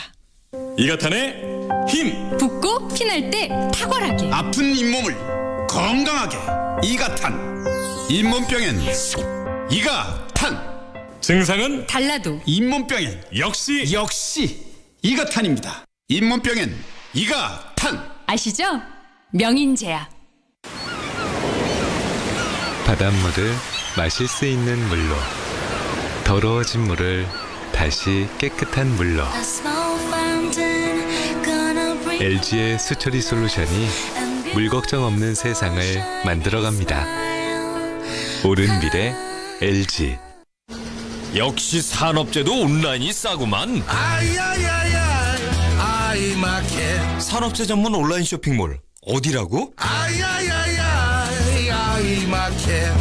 산업재 살 땐 아이마켓.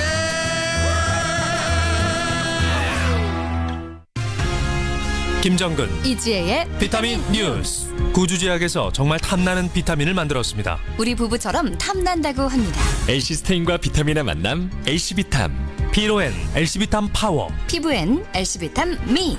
탐나는 비타민 엘시비탐. 잘 듣는 회사 구주제약. 지아씨 굿모닝. 요즘도 변비? 아니요, 굿모닝 S. 굿모닝 S? 네, 변비 치료제 굿모닝 S. 굿모닝 S. 네, 생약으로 만든 한방 변비약 굿모닝 S. 변비엔 굿모닝 S. CBS. 자, 이거 무지하게 중요하다. 꼭 암기. 오케이? 네. 이렇게 지식만 외운 우리 아이들은 정작 인생이란 시험을 만나 힘겨워했습니다. 이제 아이들은 교실 안에서 세상을 살아가는 지혜를 배웁니다. 모든 아이들이 행복한 미래를 꿈꾸는 교육혁신, 세상을 이해하고 자신을 공부하는 자유학기 수업을 통해 꼭 만들겠습니다. 중학교 자유학기에서 자유학년으로 나를 공부하자. 저는 부총리 겸 교육부 장관 김상권입니다. 이 캠페인은 교육부와 한국과학창의재단이 함께합니다.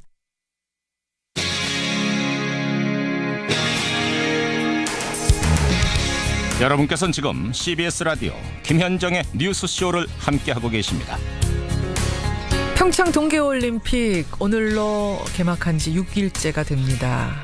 어제는 스피드스케이팅 남자 1500m에서 김민석 선수 동메달 땄죠. 근데 이 동메달이요, 아시아 선수 최초로 이 부분에서 나온 메달이랍니다. 쇼트트랙은 최민정 선수 세계 랭킹 1위지만 이 실격이 되는 아쉬움을 남겨서 참 우리들도 함께 최민정 선수 울었죠. 그런 밤이었습니다. 이런 가운데 내일부터 시작되는 설 연휴에는 관심 높은 경기들이 집중 배치가 돼 있습니다. 마치 명절 되면은 TV에서 재밌는 영화 하나, 무슨 재밌는 오락 하나 보듯이, 편성표 보듯이 이번 설 연휴 올림픽 관전 포인트를 한번 짚어보겠습니다.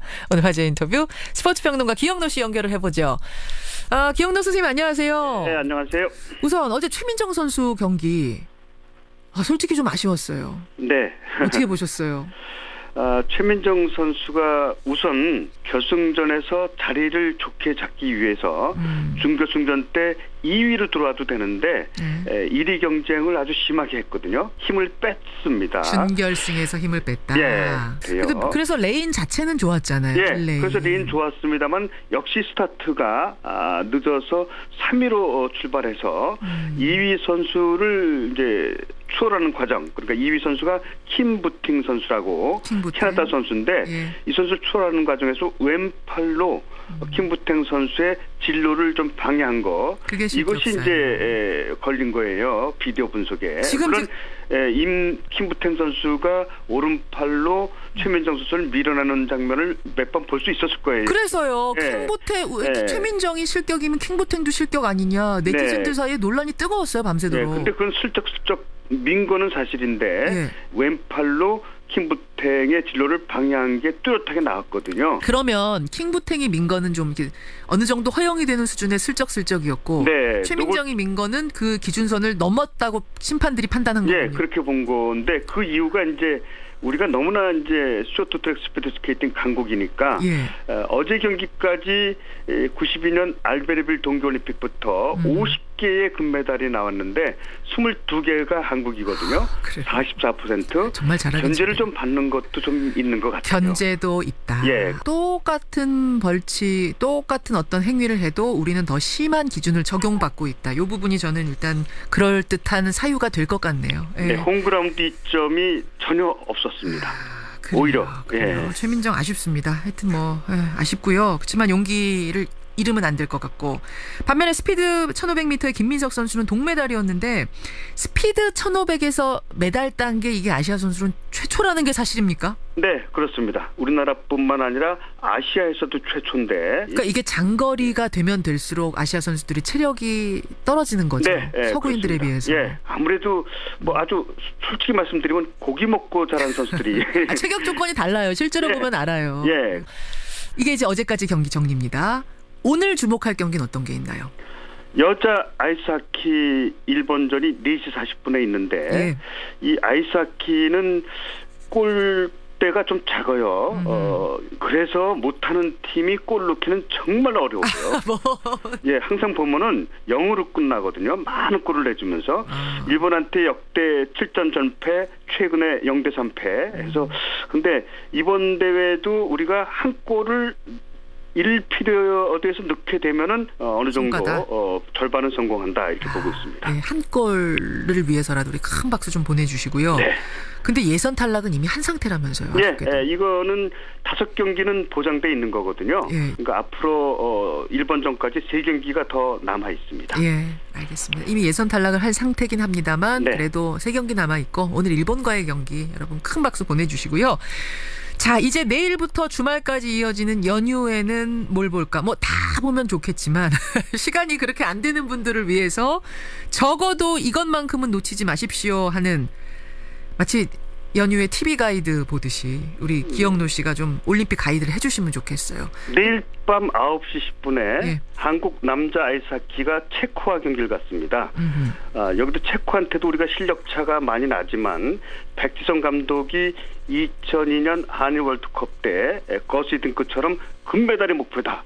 우리 그때 히딩크가 뭐 50을 남겨놓고 지금은 50이지만 일씩 올라가서 100으로 해서 기적을 일으키겠다. 뭐 마치 심리학자처럼 얘기했잖아요. 그랬었죠. 거스 히딩크 마법을 우리가 16년 만에 또다시 볼 수 있느냐. 9시 내일 9시 남자 아이스하키 체코전 보시고요.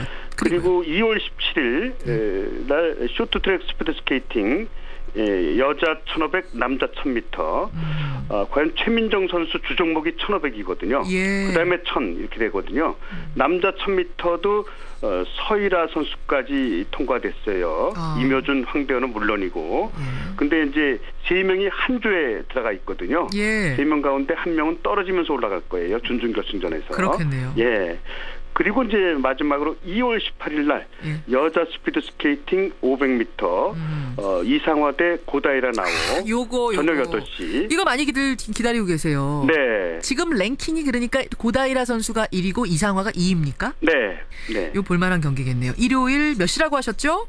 저녁 8시입니다. 저녁 8시 이 경기도 주목을 하시라. 저는 문득 궁금한 게 이렇게 우리 선수들이 잘하는 경기 아니더라도 야, 우리가 이런 종목도 출전하네. 이런 선수도 있었네. 하는 종목 좀 추천해 주신다면요? 봅슬레이 김동현 선수가 브레이크맨으로 나와요. 지금 이제 역할을 말씀하시는 거죠. 봅슬레이 역할들이 정해져 있습니다. 김동현 선수가 중요하다는 얘기인데 그러네요. 이 선수가 청각장애를 갖고 있는 선수입니다. 양쪽에 인공 와우기를 착용을 하고 있어요.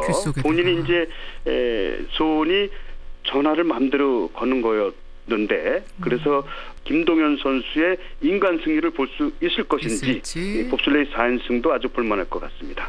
끝으로 저희 뉴스쇼 앞으로 들어온 평창 질문 중에 하나를 조금 하면서 마무리 지었으면 좋겠습니다. 뭐냐면 왜 이번에는 경기 직후에 메달을 안 걸어주고 나중에 따로 모아가지고 메달 세리머니를 하나요? 저도 보면서 궁금하더라고요. 이묘준 선수 금 따면은 거기서 바로 박수 치면서 메달 걸어주면 좋은데 수호랑 인형만 건네는 이거는 왜 그래요? 토리노 동계올림픽부터 있었던 건데요. 왜냐하면 그 야외 종목 선수들, 설상 종목 선수들이 경기를 하다 보면은 굉장히 춥잖아요. 춥죠. 그 야외에서 또 세리머니 하려면 또 몇십 분 기다려야 되고. 그래서 이제 경기장에서는 이제 경기장 세리머니만 하고 그래서 다음 날 올림픽 플라자에서 이렇게 하는 그런 전통을 동계올림픽은 세워놓고 있습니다. 선수 보호 차원 하나, 그다음에 또 썰렁한 경기들은 사실은 시상식도 썰렁할 수 있거든요. 네, 관중도 많지 않을 수 있고요. 많은 사람들 모인 가운데 축하해주자 이런 두 가지 의미로 한다는 거 좋은 정보까지 주셨습니다. 우리 선수들 앞으로 잘 뛰어주기 바라고 기량 후회 없이 경기 다 치르기를 모든 선수들이 말이죠. 기원하면서 오늘 고맙습니다. 네, 안녕히 계십시오. 스포츠 평론가 기영노 씨였습니다.